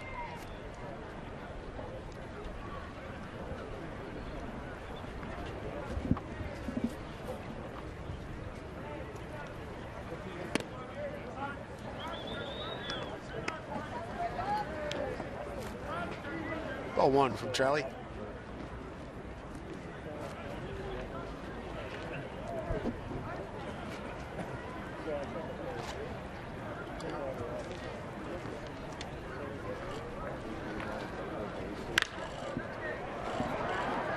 Seager looks like he's got to play. And he puts it away. 2 runs scored and a 2-run homer by Will Venable. Still lead 4-3.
Provided by DirecTV. If you call yourself a sports fan, you got to get DirecTV. Call 1-800-DirecTV.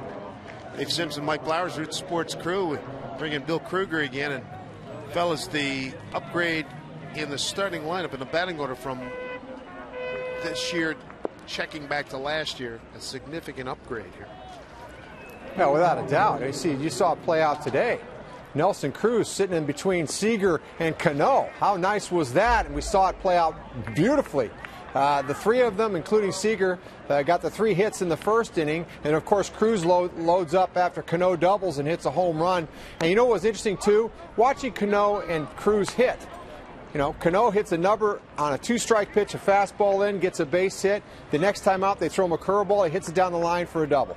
Cruz hits a fastball away for a base hit. Then they double up on the breaking ball, and he hits a tower shot to left field for a home run. So lots of things that look great. If you're a Mariner fan, you got to be in love with it. I think the other part of it, Bill, too, is Seth Smith getting the sacrifice fly. You don't think much of it, but here's a veteran guy that knows how to play the game, and I'm sure that Lloyd was pretty excited to see him get the ball in the air and get that runner in from third because he's a veteran guy that knows how to play.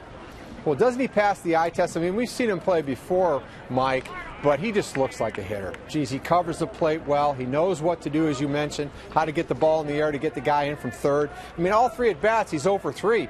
But, I mean, he took good swings and hit the ball hard. Yeah, I like the fact that he's aggressive. He's always been aggressive, and he's not going to just give a fastball away to a pitcher.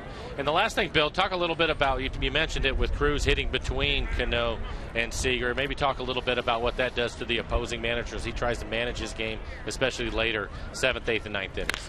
Yeah, I think it's a big deal. I mean, last year when the team started to fall off a little bit in September, when rosters expanded, all these teams had a boatload of left-handed relievers in the bullpen, and they just used them every single time that Seager and Cano came up. They brought in a left-handed reliever and spotted those 2 guys.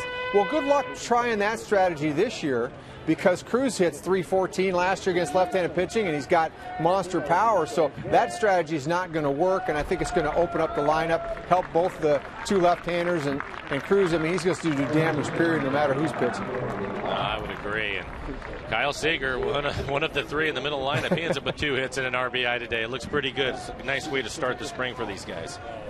Yeah, you always want to get off on the right foot. You can say, well, they don't matter, but as a player, Mike, you know that. You want to feel good. You want to get it rolling and be confident.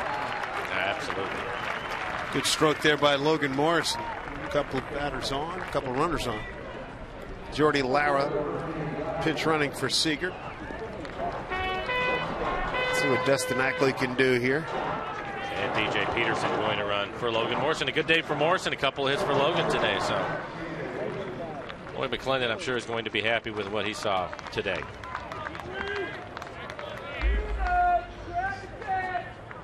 DJ will move in at first base.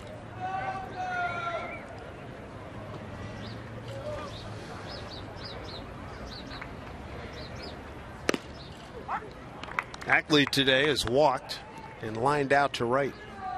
And I'm sure this will be his last at bat of the day.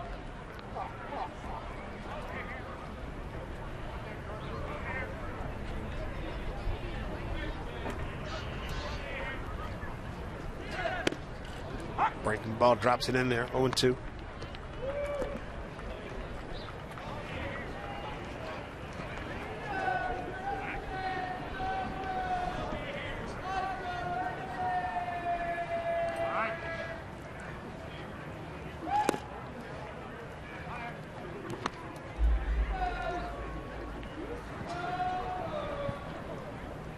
Mariners threatening here in the bottom of the 5th inning. 4-3 lead.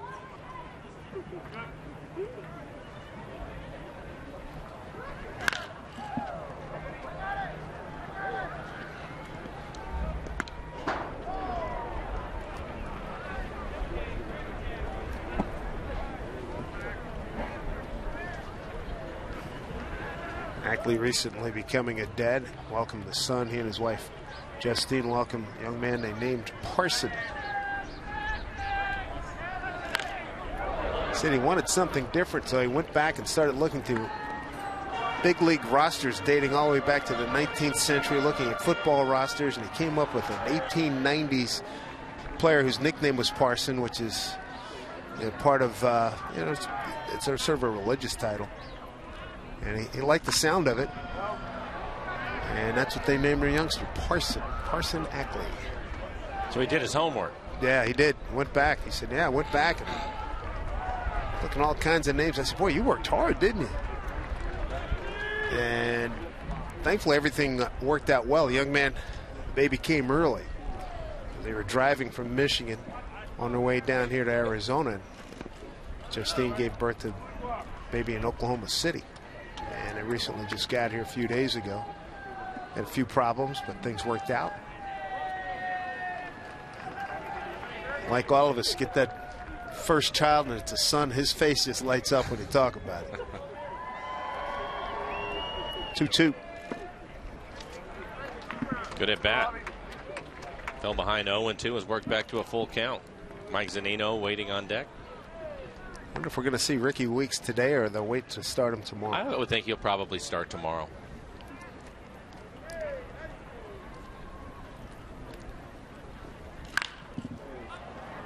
Fly ball left field for Almonte.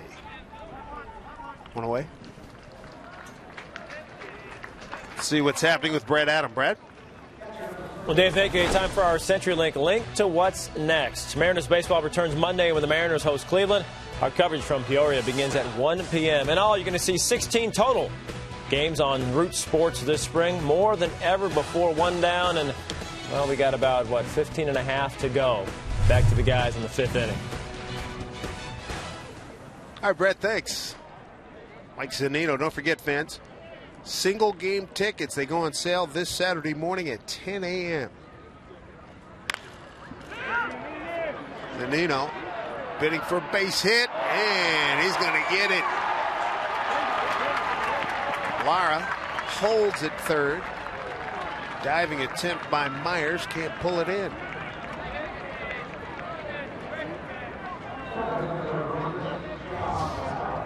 A bit surprised that the right fielder didn't try to make a play on it. Myers had to go a long way.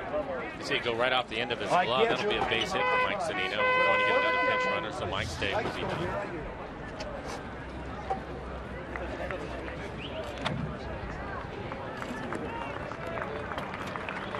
Marcus Littlewood.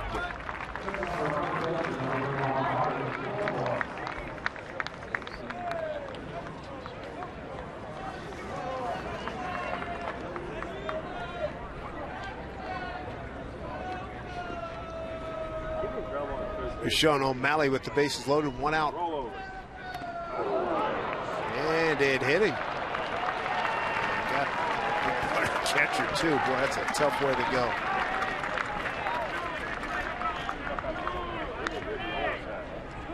Second Mariner to be hit by a pitch. Mike Zunino in his first at bat was hit by a pitch, and with the bases loaded, oof. Malley did a good job turning away from that, so he didn't take it straight on. It just kind of skimmed off his leg, and he'll pick up an RBI with the bases loaded and getting hit by that pitch. James Jones is due up. Good inning for the Mariners. 3 hits. Now an RBI for O'Malley. Base is still loaded.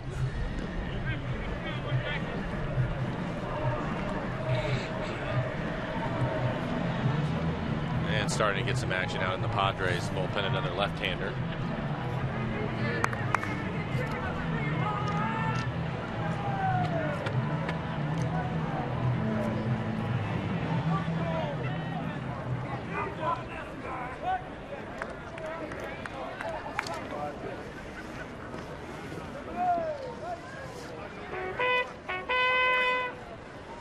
First look at James Jones here today. Scott Elbert's warming up for San Diego.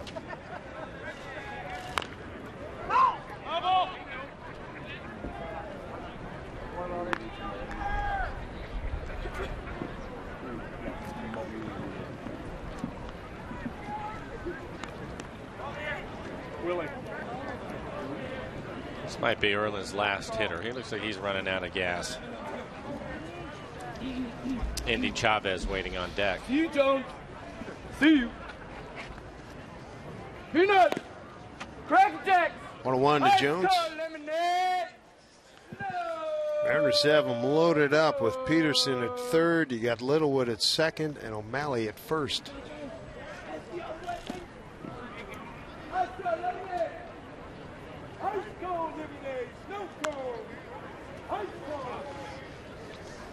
Andy Chavez get his first at bat in the spring.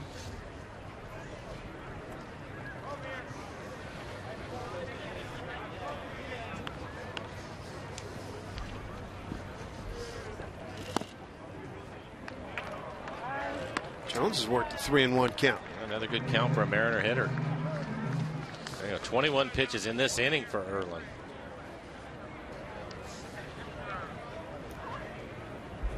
Three-1. Right to the shortstop. They get the double play. Tough break. Got a special treat when we come back. Luke Flowers had a chance to sit down with Mudcat Grant and Ron Fairley. It's coming up next.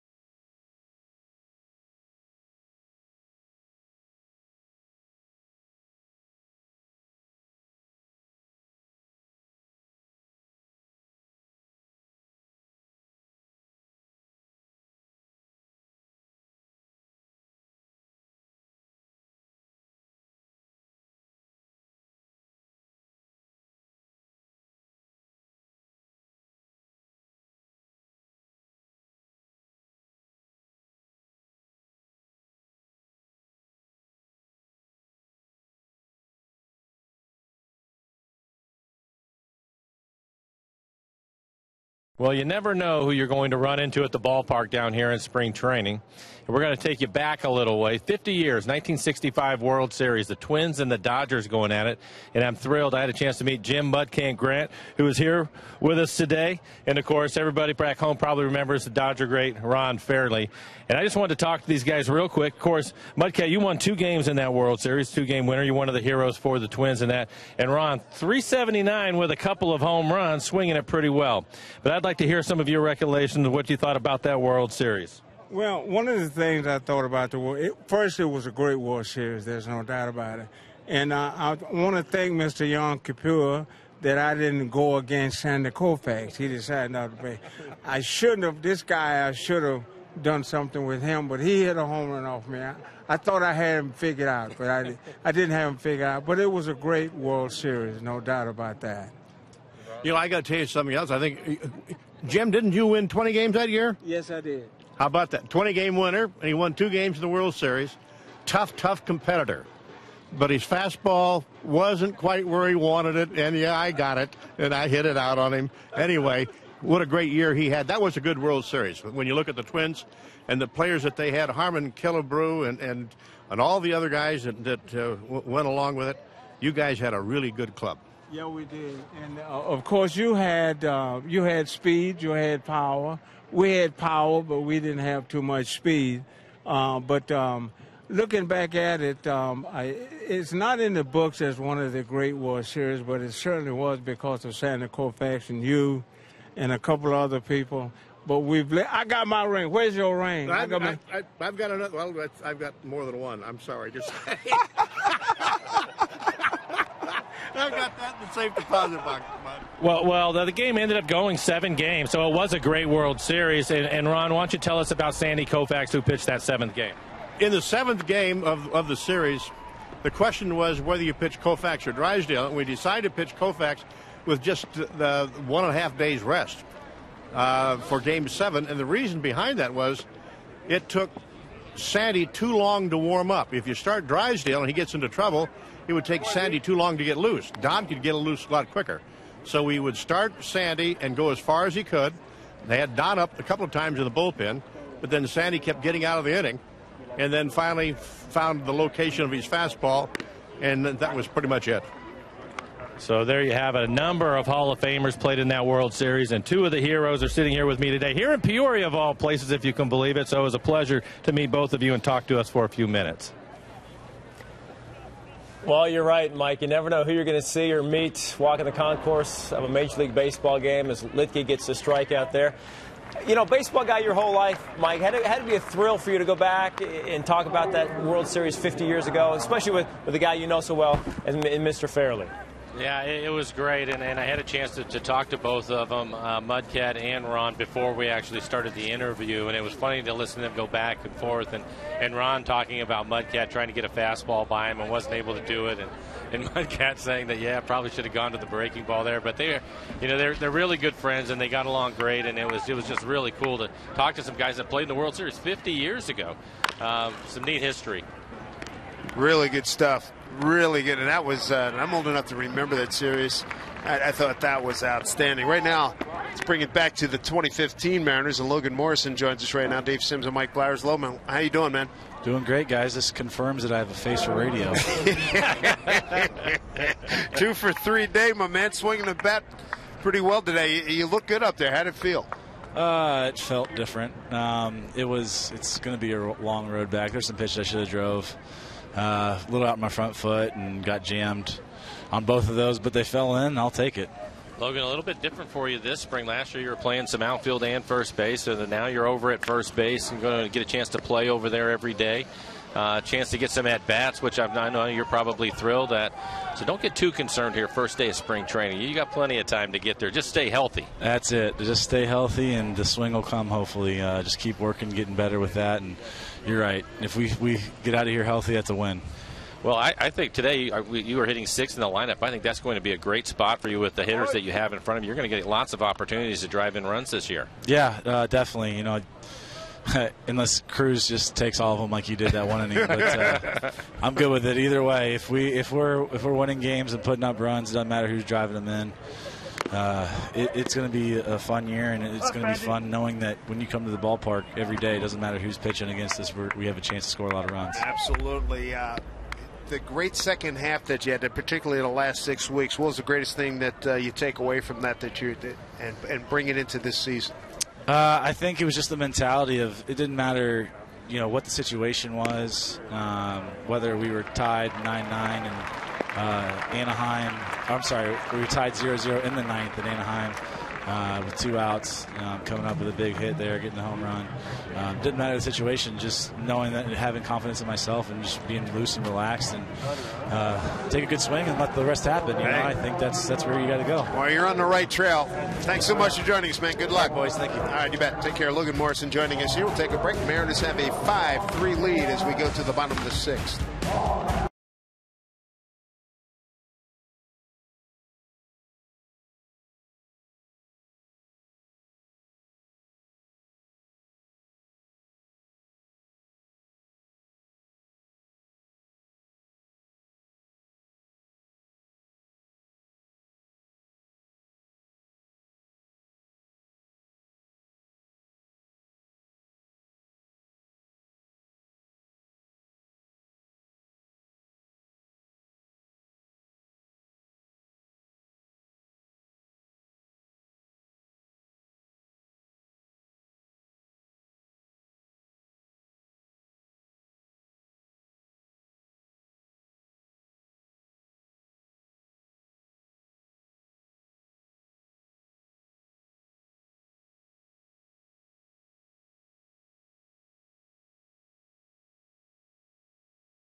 In Peoria, Mariners have a 5-3 lead. We've seen the first boomstick blast by Nelson Cruz, a 2-run shot back in the 3rd. And it's pretty good pitching so far. And right now, Dale Thayer takes over on the mound for San Diego. Austin Hedges behind the plate.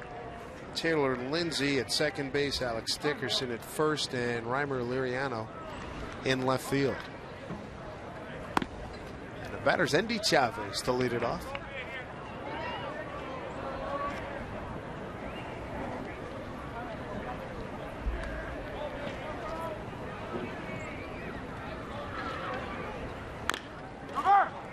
Play to the first baseman. take it there. Dickerson makes the play, 1 away. Starting this Saturday at 10 a.m. You can buy Mariners single game tickets for the 2015 season. Buy early and save when you pick up seats to the biggest games of the year, including opening day, fireworks nights, and the series against the Yankees, Red Sox, and the Giants. So stop by Safeco Field, stop by the box office, Mariners team stores, or Mariners.com to get your tickets.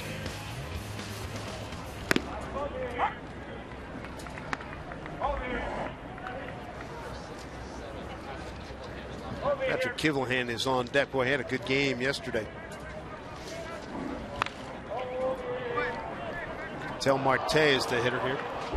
Well, that was interesting last night when we were talking to Lloyd. He mentioned Marte. And 20 years old. Yeah, 20 years old and talented young man. But you could tell that Lloyd really likes him.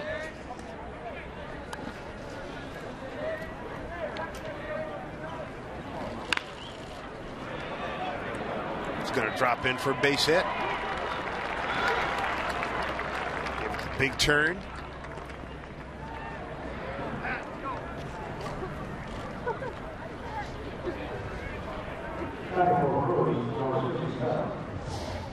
I'll take a look at the swing from Marte. Pitch away from him a little bit. Had to reach for it. Looked like he hit it off the end of the bat, but he found some outfield grass, picks up a base hit. Patrick Kivlehan due up. Patrick had a couple of hits yesterday. Base hit to right that helped drive in the winning run. Misplayed out there in the outfield. One hopper got by the right fielder Marte with a great jump. He is in there. Oh, he came off the bag, was able to get his hand back in there, just a fingertip on it. Showing some good speed too. Yeah, the other day Lloyd mentioned the shortstop battle, and he said, "Don't forget this kid."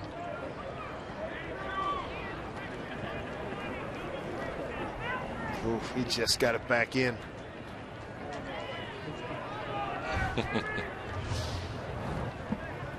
So 1 out, runner in scoring position. Mariners 5-3 lead. Kivlehan had a couple of base hits to right yesterday. Played first and third base. Ji-Man Choi suffered fractured fibula. That was a tough go.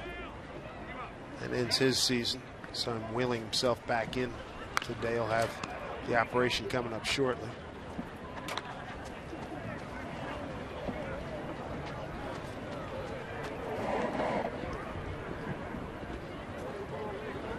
Kivlehan, a third baseman and strong safety during his college days at Rutgers University. 0-2.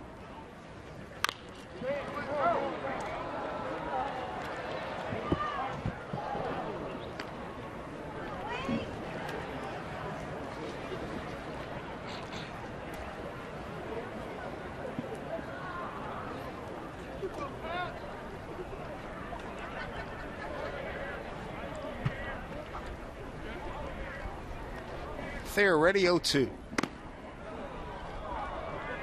1-1.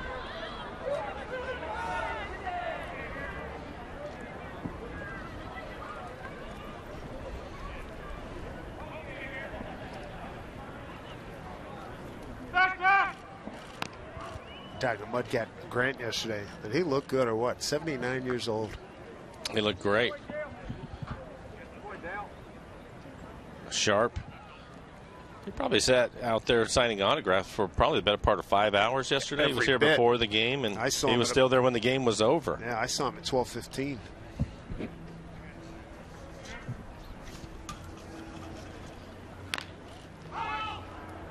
Keeping alive here.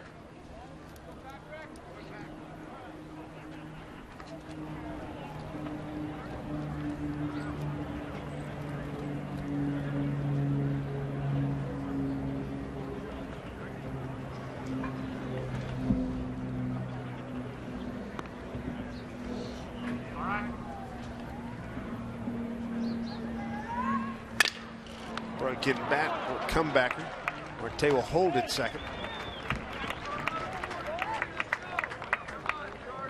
2 outs.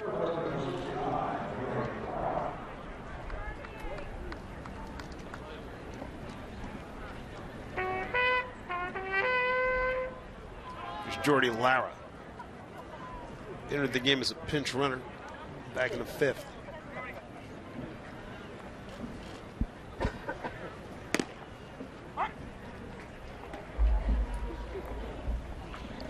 Say one thing, when you go down and watch big league club at the main practice field, then go down and watch the next level guys, AAA guys, there are a lot of bigger athletes in this organization at the top 2 levels that I've seen so far than we've seen in the previous 5, 6, 7 years. Easy. It's a bigger group of guys. Well, and you're starting to see some of them get into these games now. Morrow being one of them. But Kivlehand's good size. DJ Peterson's big kid. Yeah, I agree. So Lauer strikes out. That'll end it in the 6th. Thanks for all the great tweets and photos during today's Mariners game on Root Sports. Keep them coming and tweet us at #WhereIRoot.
Presented by authority of the Seattle Mariners. It may not be reproduced or retransmitted in any form, and the accounts and descriptions of this game may not be disseminated without the express written consent of the Seattle Mariners. So we welcome you back to the desert here. Peoria, Arizona, training site for both Padres and the Mariners. It's Will Myers against Lucas Litke.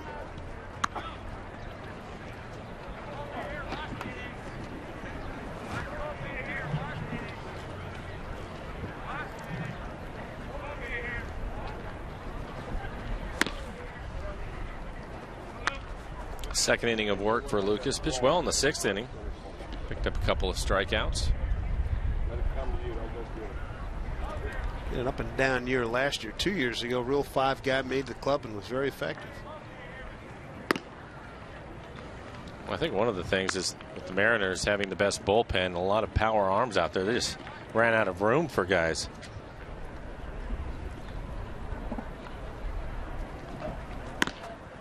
Four-pitch walk.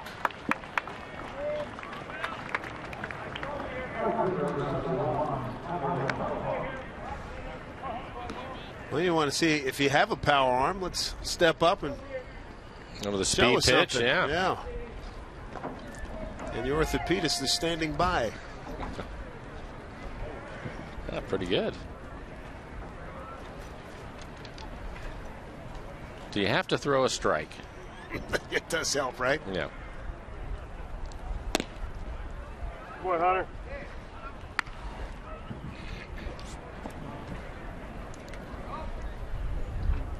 Hunter Renfroe is the hitter. 62 miles an hour. It's not like he's been warming up for the last hour. It's probably pretty good.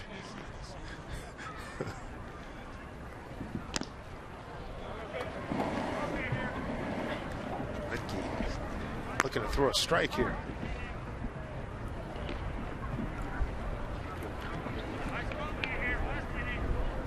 Yorvis Medina starting to get loose in the Mariner pen.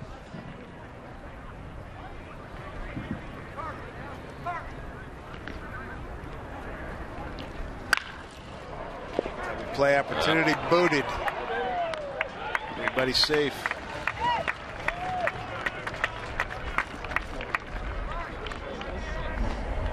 Been E6. It looked like the ball came up on Marte.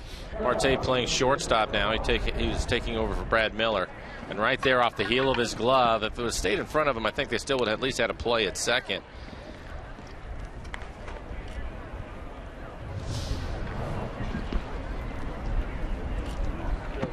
Padres building something here, top of the 7th. Ramiro Pena is the hitter.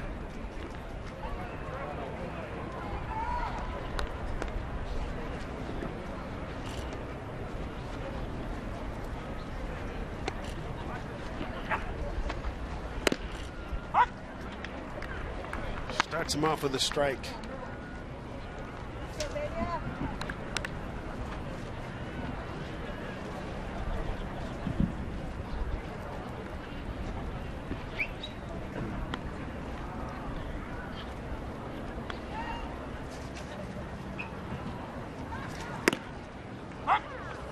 Back with another strike.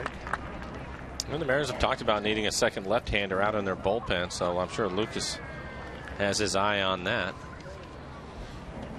Error behind him, see if he can come right back, get another ground ball, and get a double play. Joe Saunders vying for that spot. You got Kickham out there, the Rollins kid. Second left-hander spot in the bullpen.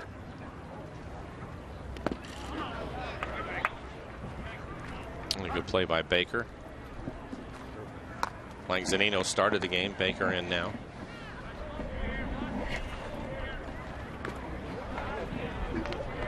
Lipke last year, 12 games with the Mariners, a 5.00 ERA and 9 innings of work. He's in 42 games with Tacoma, 35 with the Mariners in 2013, and 63 back in the 2012 season. Fly ball right field. I'll be here. Andy Chavez, and let's get some more info from Brad Adam. Well, Dave, thank you. You know, Root Sports, your home for WIAA High School Basketball Championships. Tune in this Saturday at 5 p.m. Pacific to watch the 3A Boys Basketball Championship live. For an up-to-date broadcast schedule, visit rootsports.com. Quarterfinals starting today down in the T-Dome. On the winner's side, Woodinville Boys won, and the Bellevue Girls in the 3A picked up victories today. Hopefully they'll make it to the finals on Saturday. Pitching change in Peoria. Litke out. We'll be back. More action from Peoria when we come back.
First home run in the Mariner uniform.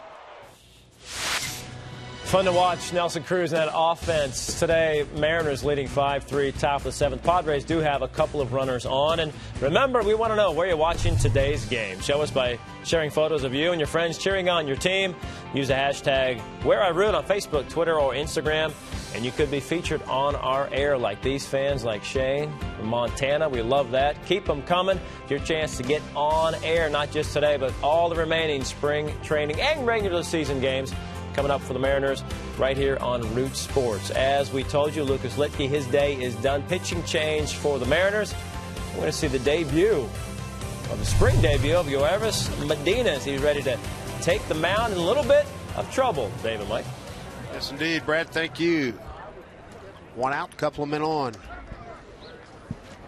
Medina with his first appearance this spring. 5-3 last year, 66 games, 2.68 ERA.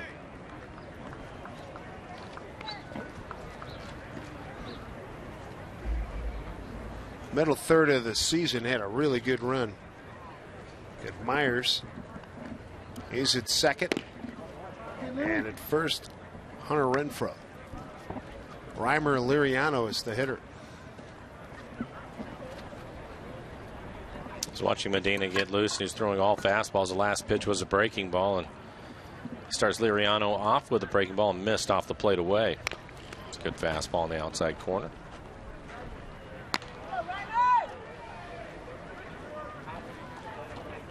Medina 5 wins out of the bullpen last year.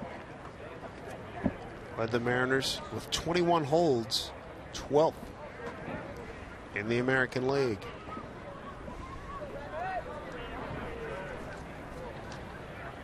On 1 count. 1-2.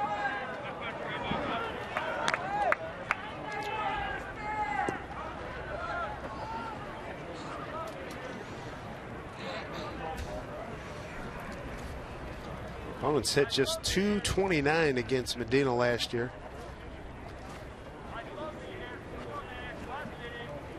For his first 2 years in the bigs, a .214 batting average against.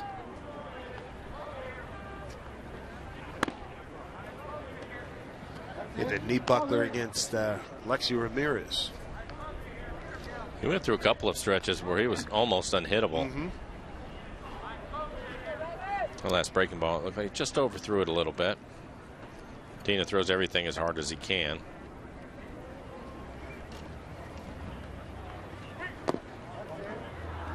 That one had a little more bite to it.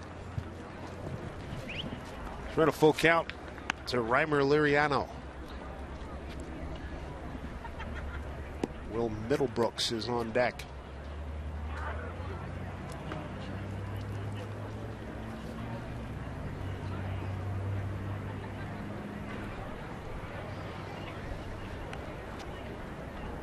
Three-two pitch.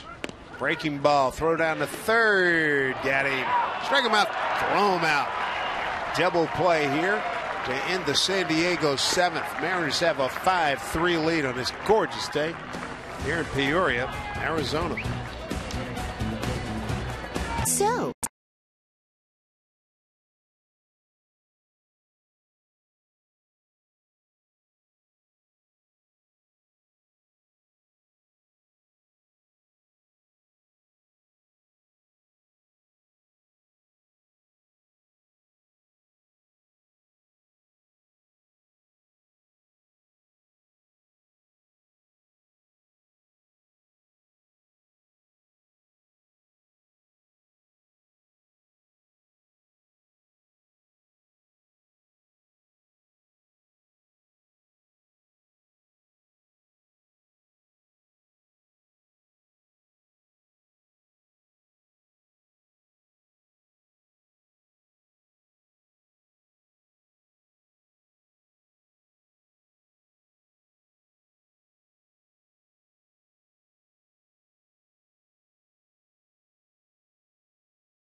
DirecTV. If you call yourself a sports fan, you got to get DirecTV. Call 1-800-DirecTV. Blimping up in the air above us here in Peoria. We're in the northwest section of the valley as we look south towards Glendale, and then bring you right back in to the Peoria Sports Complex. Got some folks out on the berm, and I know on the weekends those numbers will fill up dramatically. A lot of people looking to escape the cold. I think we're going to push 80 degrees starting tomorrow. It's nice today, 71. I think 79, 80 tomorrow. And weather forecast talking about a string of days of 80 degrees or better. Veteran pitcher Joaquin Benoit going to take over for the Padres. Boy, he has been around, hasn't he? He has been around, and he's the one that's interesting to me. We were talking about the clock and trying to speed up the game. He's one of those pitchers that takes a long time in between pitches, so I'll be curious to see how he goes today. That's a great call. Many a day we're in Detroit and Tampa Bay. Dude, any day now. Yeah. Looks to me after the first couple games that the umpires are going to let these guys slowly work their way into the new system. DJ Peterson going to lead off. He took over at first base for Logan Morrison. DJ with a home run in yesterday's game. First at bat. He's going against a veteran here. Benoit's 37 years old. He's in his 13th year, Joaquin Benoit. Peterson, a hot batting prospect for the Mariners.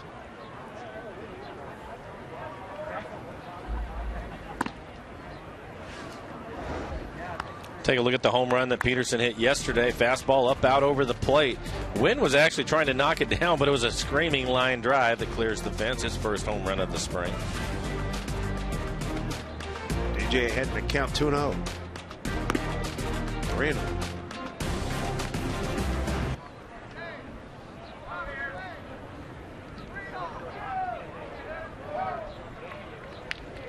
Benoit with the Padres last year.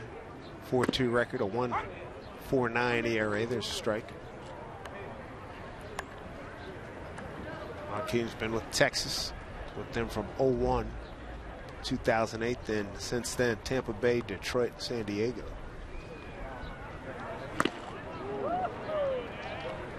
Full count.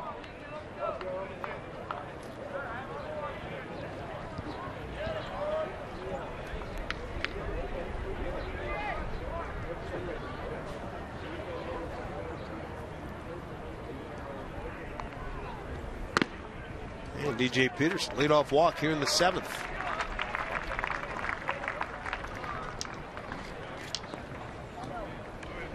Now we'll bring up Stephen Romero. He'll get his first at bat of the afternoon.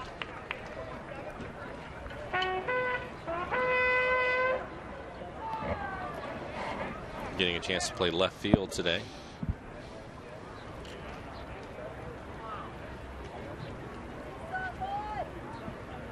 Another one had a great camp last year, made the club.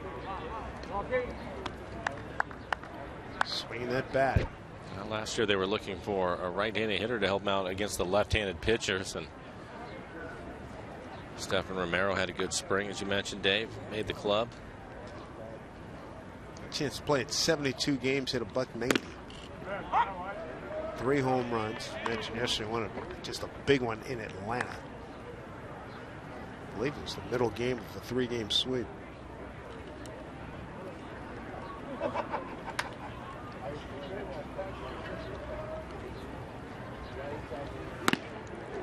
One and two.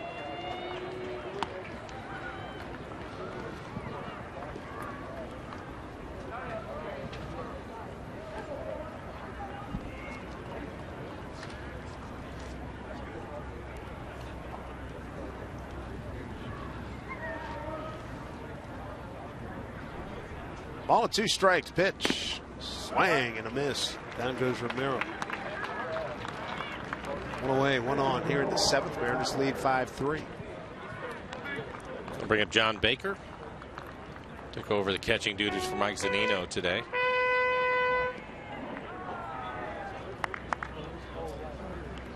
Joining us right now, Mariners shortstop Brad Miller. How's the spring going for you so far, sir? Well, it was good to get out there and run around a little bit and start playing some games. So it's been going great. Put on a little bit of weight this winter. I saw you a couple days ago, and that was the first thing that I noticed. What'd you do this winter?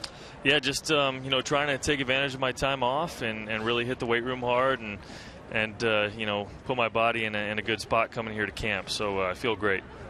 The competition, you and Chris Taylor, your mindset coming in, what's it been and what's it like knowing that somebody's got to win, somebody's got to lose? Yeah, same thing as every year. I'm coming in here, wanting to contribute and earn a job. I want to be a part of this. I think it's an exciting time to be with us, to be with the Mariners. So, same mindset as always. Really just coming in here and trying to get after it and earn a spot. Brad, you and I have talked about it a few times, but last year, your first full year, at times you struggled a little bit, but the good news is you finished up strong. What are some of the things that you worked on this winter to maybe be a little bit more consistent? Yeah, I think, obviously I had to do some, self-reflection on the year and find out what worked and what didn't. So, I think starting with a good foundation, in my legs and having a good setup at the plate is key to line you up to be consistent. So worked on that and, just tried to obviously put my body in the best spot I could coming into camp. So, it's really just it's good to be back out here and ready to go. When you walked up to the plate the first time, my partner, Mr. Sims, was envious of the hair. How long are you going to go with that? I do not know. I'm not committing to anything. But yeah, I sure Has Lloyd said anything to you about it? Nothing too much. He'll make a little jab here and there or something. Oh, he's going to do that, right? Yeah, nothing too much so far. And how's you and I were talking the other day? How's your Spanish coming along? It's getting there. It's I'm working on it. I'm definitely excited to be back around some guys that speak it, so I can work on it a little bit. All right. How are they accepting it? I surprised Gutierrez a little this morning. They were talking in Spanish, and I answered in English, and he's like, "Oh, okay." He's like, "I see you. You got a little Spanish," and I'm trying to keep up. Good stuff. Keeps them honest in the clubhouse anyway. For sure, yeah, no question. Brad, all the best, man. Thanks a lot. Thanks, We'll guys. catch you tomorrow, man. Be good. Thanks for joining us. O'Malley strikes out. That ends the Mariners' 7th. We'll take a step aside here. Mariners have a 5-3 lead.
Mariners still leading by 2. What a nice sight there in Peoria. We moved to the top of the 8th inning. We've seen a couple of lefties already for the Mariners.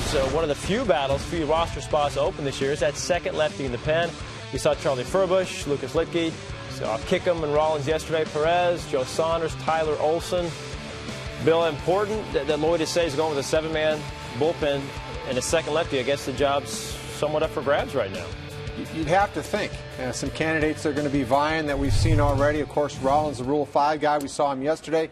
Threw the ball pretty well, although hasn't shown a real good breaking ball. Today, Furbush gave up the home run, but his arm looked great. He doesn't have to prove anything.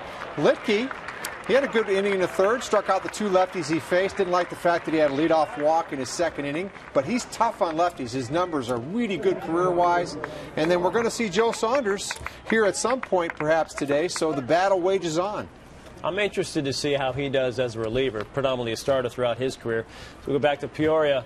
And, Mike, how do you see this playing out? Is this going to be one of those things where it's going to take most of spring training to find that second lefty?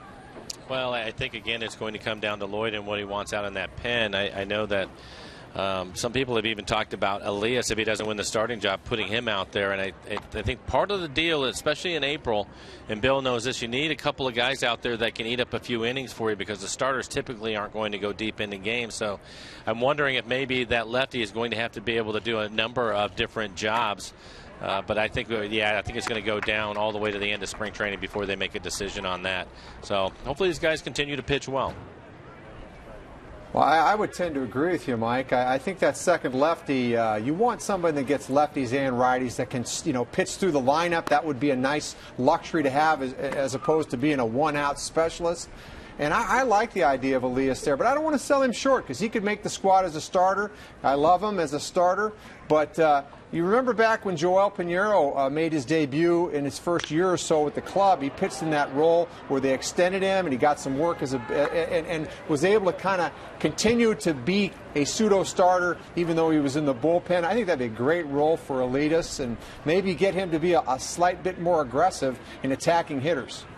Well, Bill, I don't want to shortchange him either. He's obviously, I thought that he pitched well today, and but as you get down to it, it becomes a numbers game. And hey, you are a left-handed pitcher. Would you rather be that guy in the bullpen with the big league club, or do you want to go to AAA and be a starter? I think he would rather stay with the club. So, Mike, as you well know, I would be the guy bringing the balls into the pitcher if that kept me in the big leagues. Remember that. Of course, these guys don't do that anymore. They're too busy getting their specialty sandwich in the locker room. But we used to bring the balls into the BP pitcher. Good point. We'll see how it goes. There's Joe Saunders. He's getting ready to get loose. We'll take a look at him. Where's the generational change if I ever heard one? Oh, brother. There's a deep fly ball off the bat of Dickerson. Played off the wall out there by Romero. 2-out double. Let's go, Austin. Let's go. Times have changed.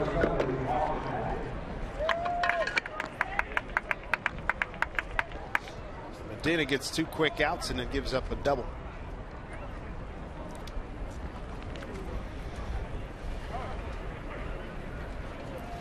I'll be curious to see how Joe does coming out of the pen, too. Guy that's been a starter. He certainly is somebody that can give you 2 or 3 innings, being a starter for a long time. And again, I think it's going to come down to the decisions that Lloyd and his staff make on what they want their bullpen to look like. But I think it'll change, too, just because of what I was talking about with the month of April. Right. They'll make some adjustments to it as you look at Joe just starting to get loose. Watching him warm up now, the guy's been a career starter. Goes back to your conversation with Ron Fairley and Mudcat Grant, with Ron talking about Koufax taking a long time to warm up. I wonder how long it takes him to warm up out there. He's been a career starter. Good point. Well, see how that works out. 5-3. Joe Saunders will take over for the next inning. Mariners lead it 5-3. It's the WC.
Out of the skipper, Lloyd McClendon, watching his team in the second spring training game of the year. We're going to put Lloyd under the spotlight. Our new show called Beyond the Lights. We'll sit down with athletes and coaches to learn more on how they developed into major leaguers. Our first show today featuring Mariners manager, that man, Lloyd McClendon, where he talks about year number 1 as the Mariners skipper and what must happen this season to make the playoffs. Beyond the Lights, it debuts right after the game today, 3 o'clock or right after the game, roughly around 3 o'clock, and it was fun sitting down with those guys as we go back to Peoria and enjoy baseball once again here to start the season. Fun to sit down and talk about how they got to where they are, guys, some of their philosophies and what Lloyd learned and what he's looking forward to in year 2 with these guys. It'll be a lot of fun, that's for sure. Like what we saw earlier, first home run by Nelson Cruz in a Mariner uniform. Ex-Mariner Sean Kelly on the mound after 2 years with the Yankees, 4 seasons with the Mariners, begin his big league career. James Jones 0 for 1 in this one. Hit the ball hard, lined out to the shortstop. His first time up. Worked a deep count, went to 3-1. Favorable count for himself. 0-2.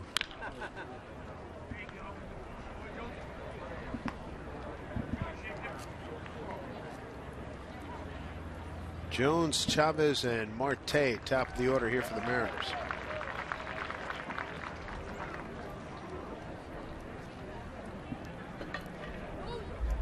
Kelly with the Yankees last year 3-6 with a 4.53 ERA in 59 games, had 4 saves.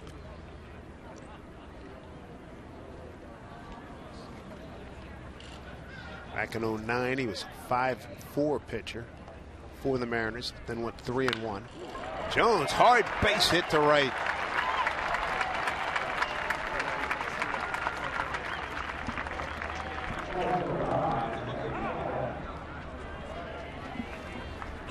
You see Jones at first base last year, 27 out of 28 in base stealing. And he gets an off-speed pitch. He wanted to bounce it, didn't quite get it to the ground, and solid line drive base hit for Jones. See if he wants to steal a base. Mariners up a couple of runs here in the bottom of the 8th. Andy Chavez, a good hit and run guy too. Third baseman in on the grass.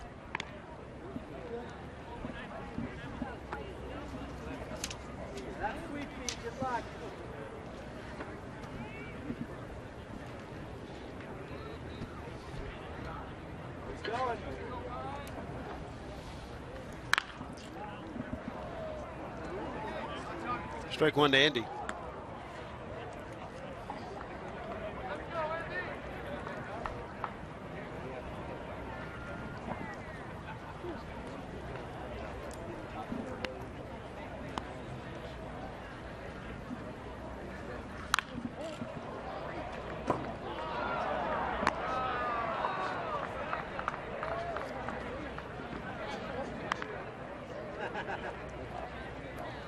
Ask the booth tweet. Channel Lane wants to know how quiet is Nelson Cruz at the plate. How does he compare to some of the other guys? I think that he's very quiet at the plate. That's why he can cover a variety of pitches. Shortstop boots and everybody's safe. They can take advantage of that error. But that's the goal for all these guys that are hitting is, you know, as quiet as you can be, soften up your stride. You don't want a lot of movement with your head. But Nelson certainly fits in that category. Robinson Cano, of course, he certainly does. So, but when you watch Major League hitters, that's the goal for most of them. Julio Morban pinch runs here in the 8th. No doubt he'll take over in right field.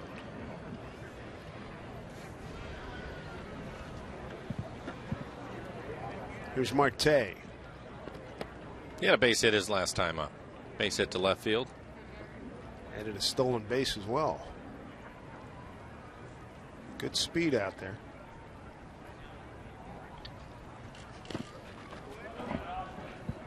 Ball 1.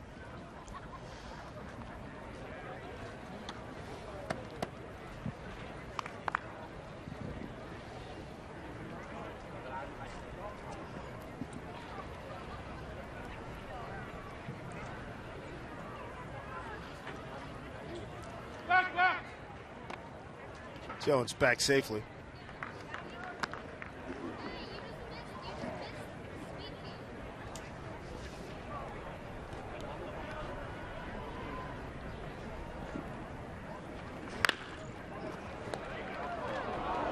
One.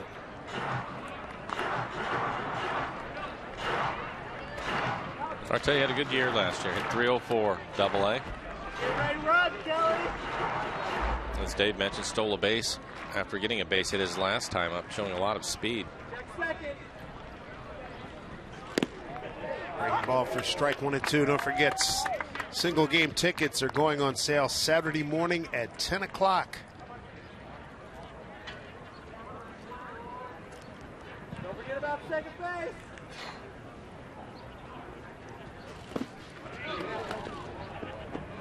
Two balls, two strikes. We talk about James Jones a lot and his speed, but you mentioned it, stealing 27 out of 28, and I'm watching him out at second base right now, and he gets a good secondary lead and anticipates the ball in the dirt. And the 2 times that Sean Kelly has thrown the ball in the dirt, he's ready to go to third. And if the ball kicks away from him at all, he's going to get there. So he's not just fast, he knows what he's doing out there. Fly ball left center field. Going back, catch made. Jones tags. And he's in safely, standing up at third. So 1 out, runners at the corners for the Mariners.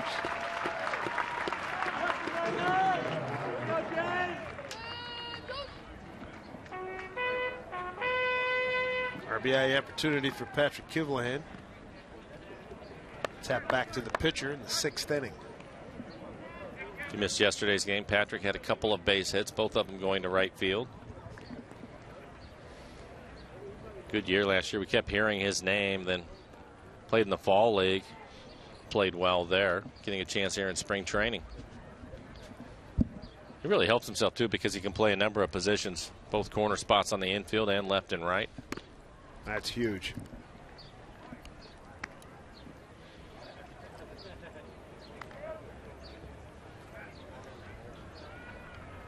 Help you get employed, help you stay employed. Help you get in the lineup.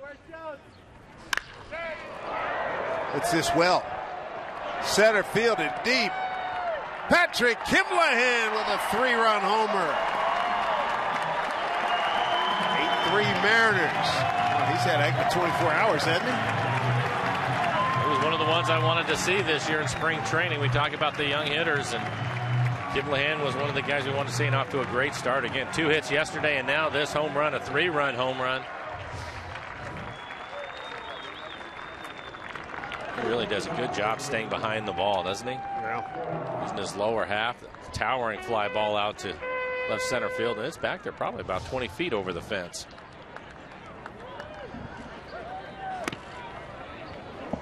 Jordy Lara is the hitter.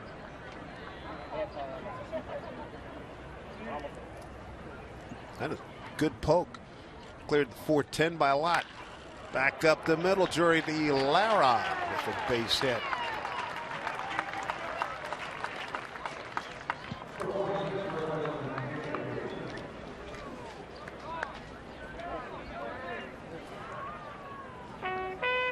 The key is, for a lot of these guys are going to get a chance to be well seasoned based on the construction of the big club. But these guys look like they're all fast tracking. Yeah, you're right. And the main thing is they're trying to make an impression on Lloyd and the rest of his staff. And that's what you want to do as a young player. I think most of them, they can do the math. They know that they're probably not going to make the club out of spring training. But if something happens over the course of the year and Lloyd needs somebody, he's going to feel good about bringing somebody up. Yep, you're right.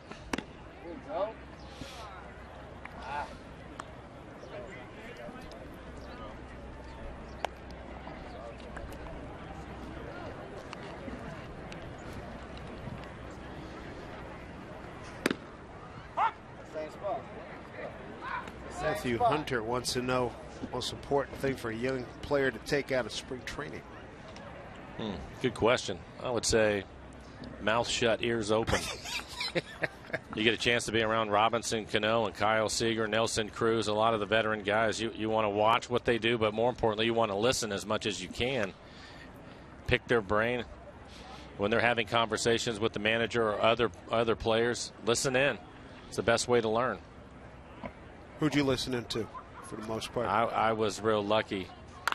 My first spring was with the Expos that I ended up going to, and Tim Wallach was a third baseman. Tim, an all-star Gold Glover. Good player. Yeah, and I learned a lot from him. And then after that, I was traded to the Yankees, and I was fortunate that Don Mattingly helped me a bunch. So a couple of really good players I was fortunate to learn from.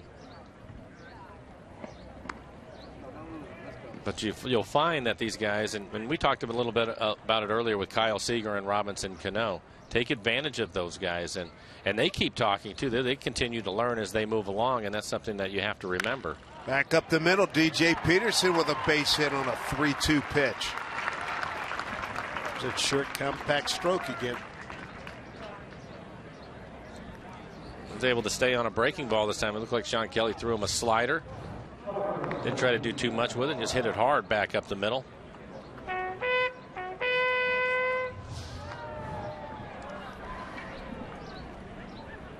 Bring up Stephen Romero. 8-3 lead for the Mariners.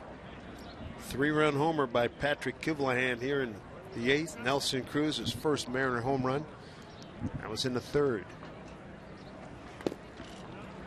Good job, Austin.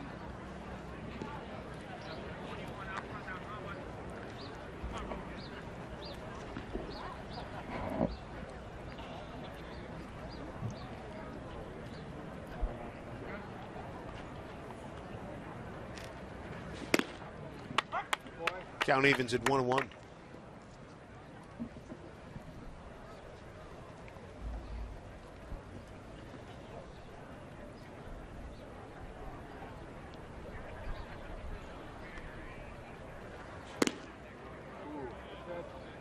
Two balls, one strike.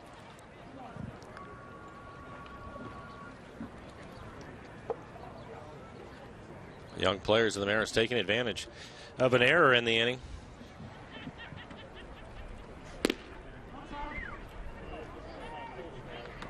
Kelly throwing a lot of pitches. 3-1, 1 out. 3 runs in, a couple of men aboard.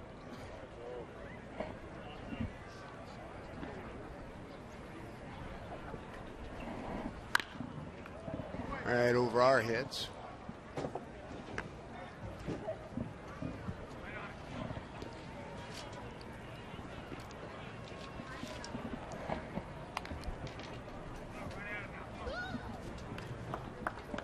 John Baker, the catcher, waiting on deck. 3-2 pitch. Fouled off.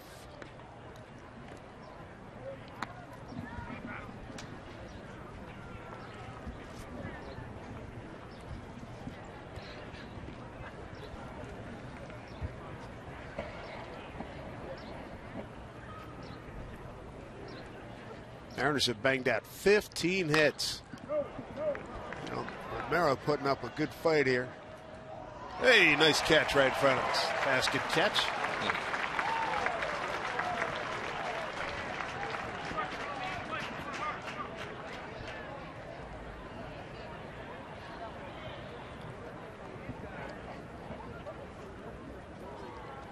Good battle, Romero and Sean Kelly. 3-2 again.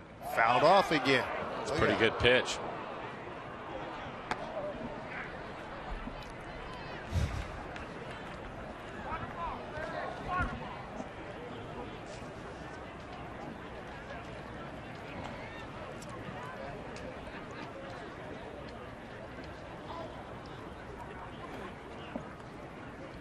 Mariners looking for more. They've got 3 on the board here in the inning, and Romero wins that battle, draws a walk, and that loads the bases. Good situation for the Mariners. Here's a reminder with the Mariners 20-game plan. You can take advantage of several benefits in 2015. Save up to 30% off single game tickets. Receive postseason priority. Plus, enjoy exclusive season ticket holder events at the ballpark. To pick out a plan that's right for you, log on to Mariners.com/tickets. Sean Kelly does not have a good outing against his former team. Faces 7 batters, gives up 3 runs. Take a timeout. Come back to Peoria. Mariners lead 8-3.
DirecTV blimp. Mariners making the last at-bat count, up 8-3. They've got the bases loaded. And every Monday you can experience the greatest Mariner moments from last season with Mariners Mondays. Tune in this week at 10 p.m. Pacific as the King takes on some of the best. For your local programming schedule, visit rootsports.com. Always an event, especially at home when that guy, Felix Hernandez, pitches. We go back to Dave and Mike. You guys called all the games that we're going to showcase on the show Monday. Do you have one moment that maybe stands out, or one outing from Felix that you guys can talk about? I just remember the fact that, the run was so long, it was record-breaking, and every time out, he was at 8, he was at 10, he passed Seaver. I just, the body of work as a whole, I thought was just tremendous. I can't really pick a specific moment, but I'll tell you this. I'll give you one right now. And I think about it, the last game, the ovation. I thought the ovation in the last game of that Sunday, he left with the lead. I thought that was really big, and he knew he had to have that game to keep the Mariners in contention, possibly tie and get a tiebreaker. That sort of jumps to mind real quick. Yeah, there are a lot of moments with Felix, and that's the reason why I think that one of the things I'm excited about with this club this year is the opportunity they missed getting in the postseason by a game last year. Get in there and let's see what the young man can do. Into that situation, I think that would be awesome to watch him. And that's, he's made the All-Star team. He's won a Cy Young. You could make a case he could have won 2 more. Playoffs, next thing on his to-do list. Mm-hmm. You're good with that, right? Give me that pen. I'll sign up.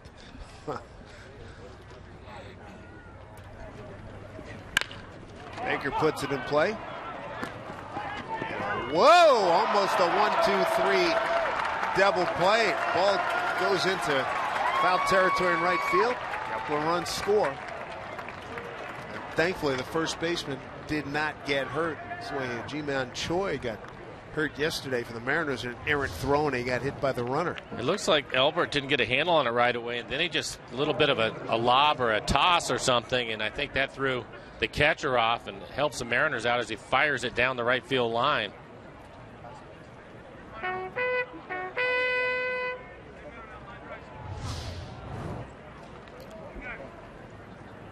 9-3. Runners at second and third.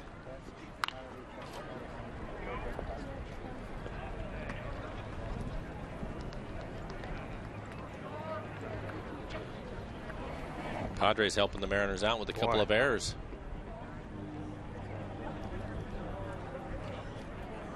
Turns out to be so far a 4-run eighth, looking for more. O'Malley up shortstop, throw him out. Mariners tack on 4 and lead 9-3 as we go to the top of the 9th. And thanks for all the great tweets and photos during today's Mariners game on Root Sports. Keep them coming. Tweet us at #WhereIRoot.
A 9-3 lead for the Mariners. Taking advantage of a few mistakes by San Diego. A couple of home runs. And now we look at Joe Saunders, veteran left-hander in a new role coming out of the bullpen. Well, this will be interesting to watch Joe. He's been a starter throughout his career. And a veteran now trying to make the club as a left-handed reliever. That spot is open. Number of guys trying to win the job. We'll see how he fares coming out of the bullpen. His fastball will be 87, 88 miles an hour with a good changeup and a breaking ball.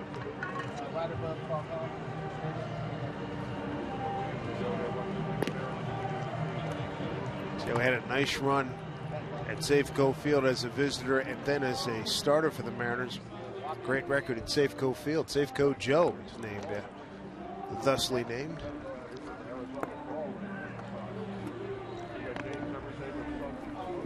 He's going to face 9-1-2 in the San Diego batting order. Taylor Lindsay will lead it off.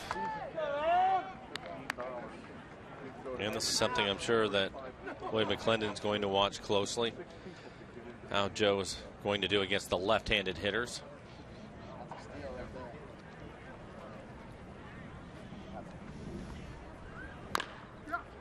Foul ball, strike one.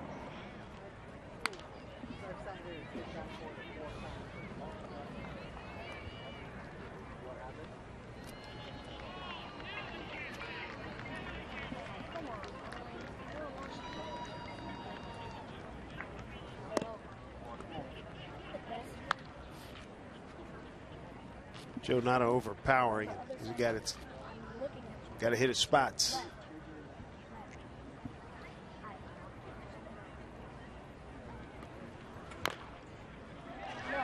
1-2.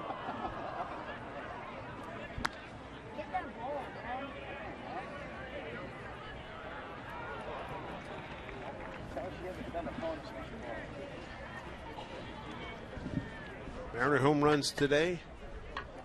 2-run shot by Nelson Cruz. Patrick Kivell hit in the 8th inning, hit a 3-run homer.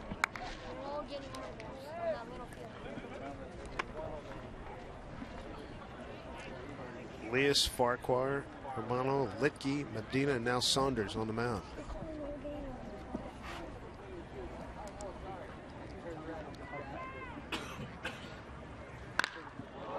High drive, deep right center field. A lot of carry, and that's up on the berm. Home run. Taylor Lindsay.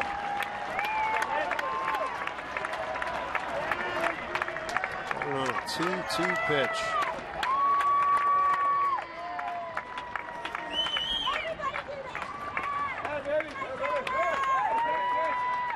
A 9-4 ball game. That was the 12th hit for San Diego this afternoon. Hey, look, Joe missed with a couple of breaking balls that he wanted to put him away with. Threw him a fastball, middle of the plate.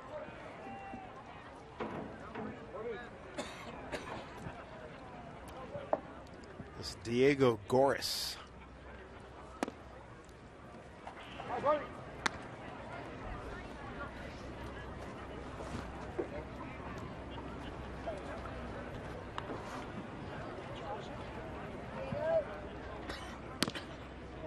Two and 0.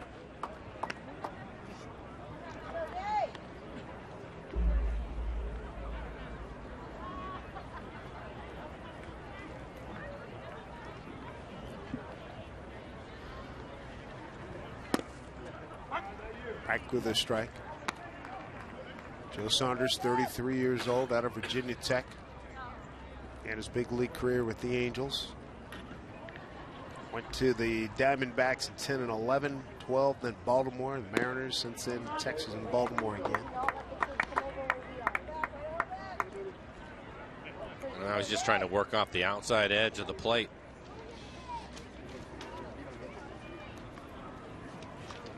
A lot of two-seamers from him. It's hit.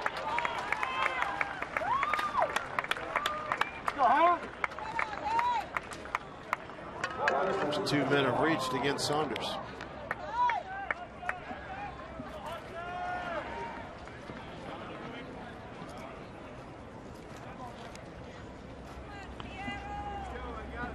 Next telecast coming up Monday. It'll be here at home in Peoria against the Cleveland Indians, 12:05 Pacific time.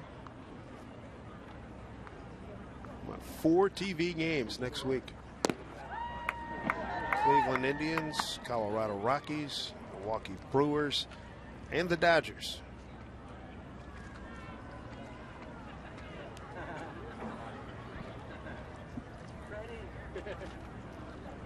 Hunter Renfroe. That's really foul.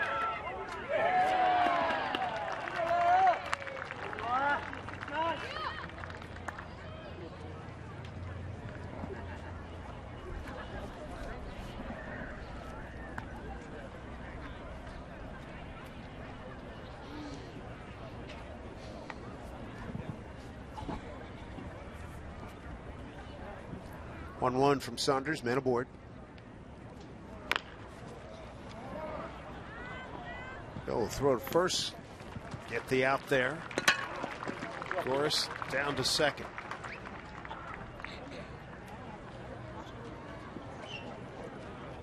Probably had a play at second base, but didn't want to take a chance with the score the way it is. The veteran on the mound, he knows that. Just get the out. Here's Romero Pena. Flied out to right, back in the 7th.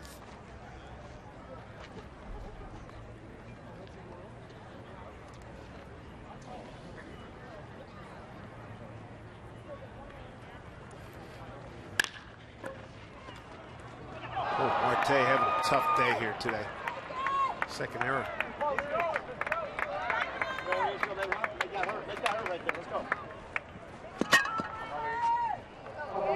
He just kind of sat back on it, let the ball play him a little bit, and ended up with an in-between hop. Again, just 20 years old. See if Joe can get a double play, end the game. Brings up Reimer Liriano.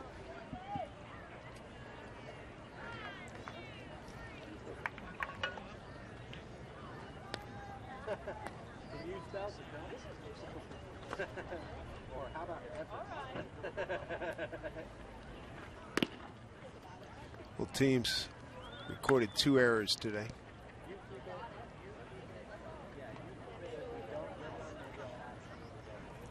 It's been some hits, though. Padres with 13 hits. The Mariners at 15.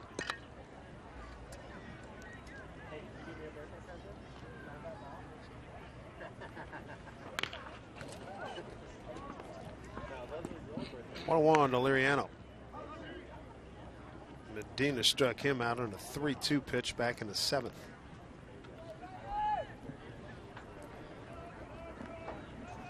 Joe Saunders on the mound, a record of 89 and 86 in his 10 years in the big leagues. Career ERA of 4.37.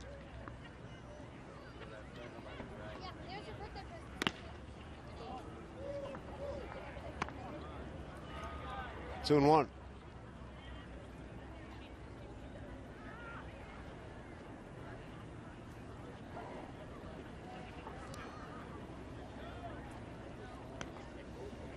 Joe at the 2013 Mariners, 11 and 16, went 183 innings. And that's sharp right now, 3-1.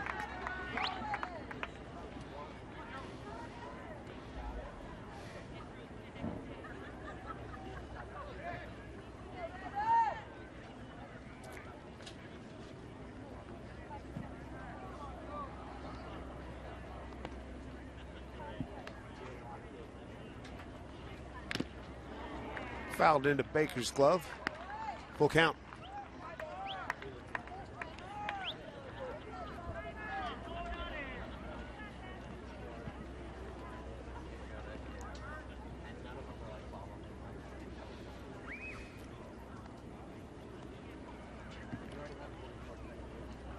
Nine runs, 15 hits, 2 errors for the Mariners. 4-13-2 for San Diego.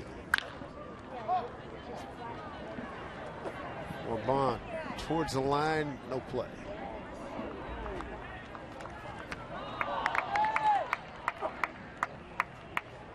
Talking about Marte, the young shortstop. I'd like to see a ground ball to him right here, see how he reacts. Tough day, couple boots. And you finish on a good note. And can you put it behind you and finish on a good note? Get a double play right here and get off the field. Put it behind you. That's the That's biggest thing, man. Yep. 3-2, 1 out. Runners at first and second.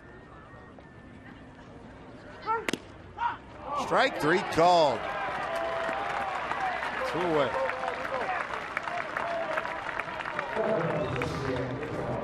Just goes at him with a fastball. Looks like it's right down the middle of the plate. Maybe thought it was down. Plate umpire Brian Knight didn't think so and rang him up.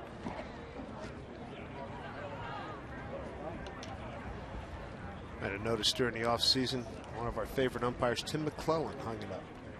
Retired. Good umpire. For a long time. Wish him all the best in his retirement.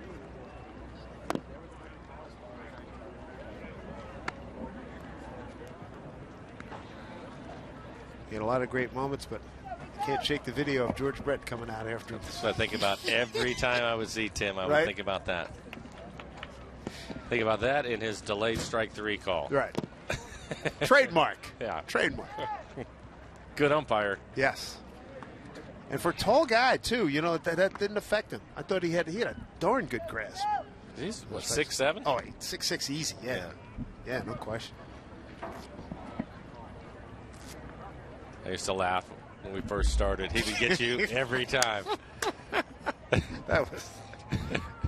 Batter would walk off. I'm sitting there going, huh? What? Yeah. When you were in the box and he was behind the plate, I mean, he wasn't like, certainly he was the opposite of Jim Joyce. Jimmy, barks it out and everything. Timmy just kept it between you and the catcher. Yep. It's a secret.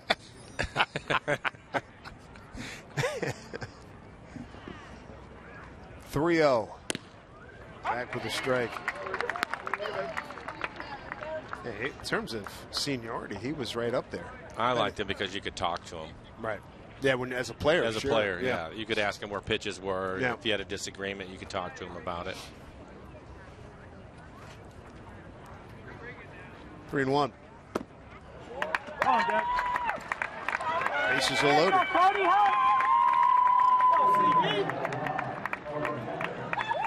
Rico Knoll draws a walk. And the pitch count starting to mount on Joe Saunders. This probably is going to be his last hitter.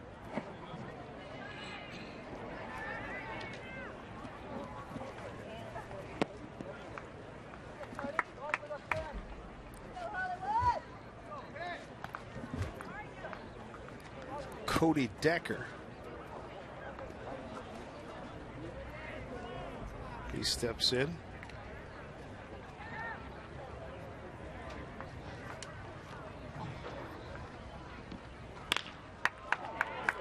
Marte with a nice stop. The throw. Got him. He ends on a good note. Good call, Mike. Fine play by Ketel Marte. That'll do it. Mariners win the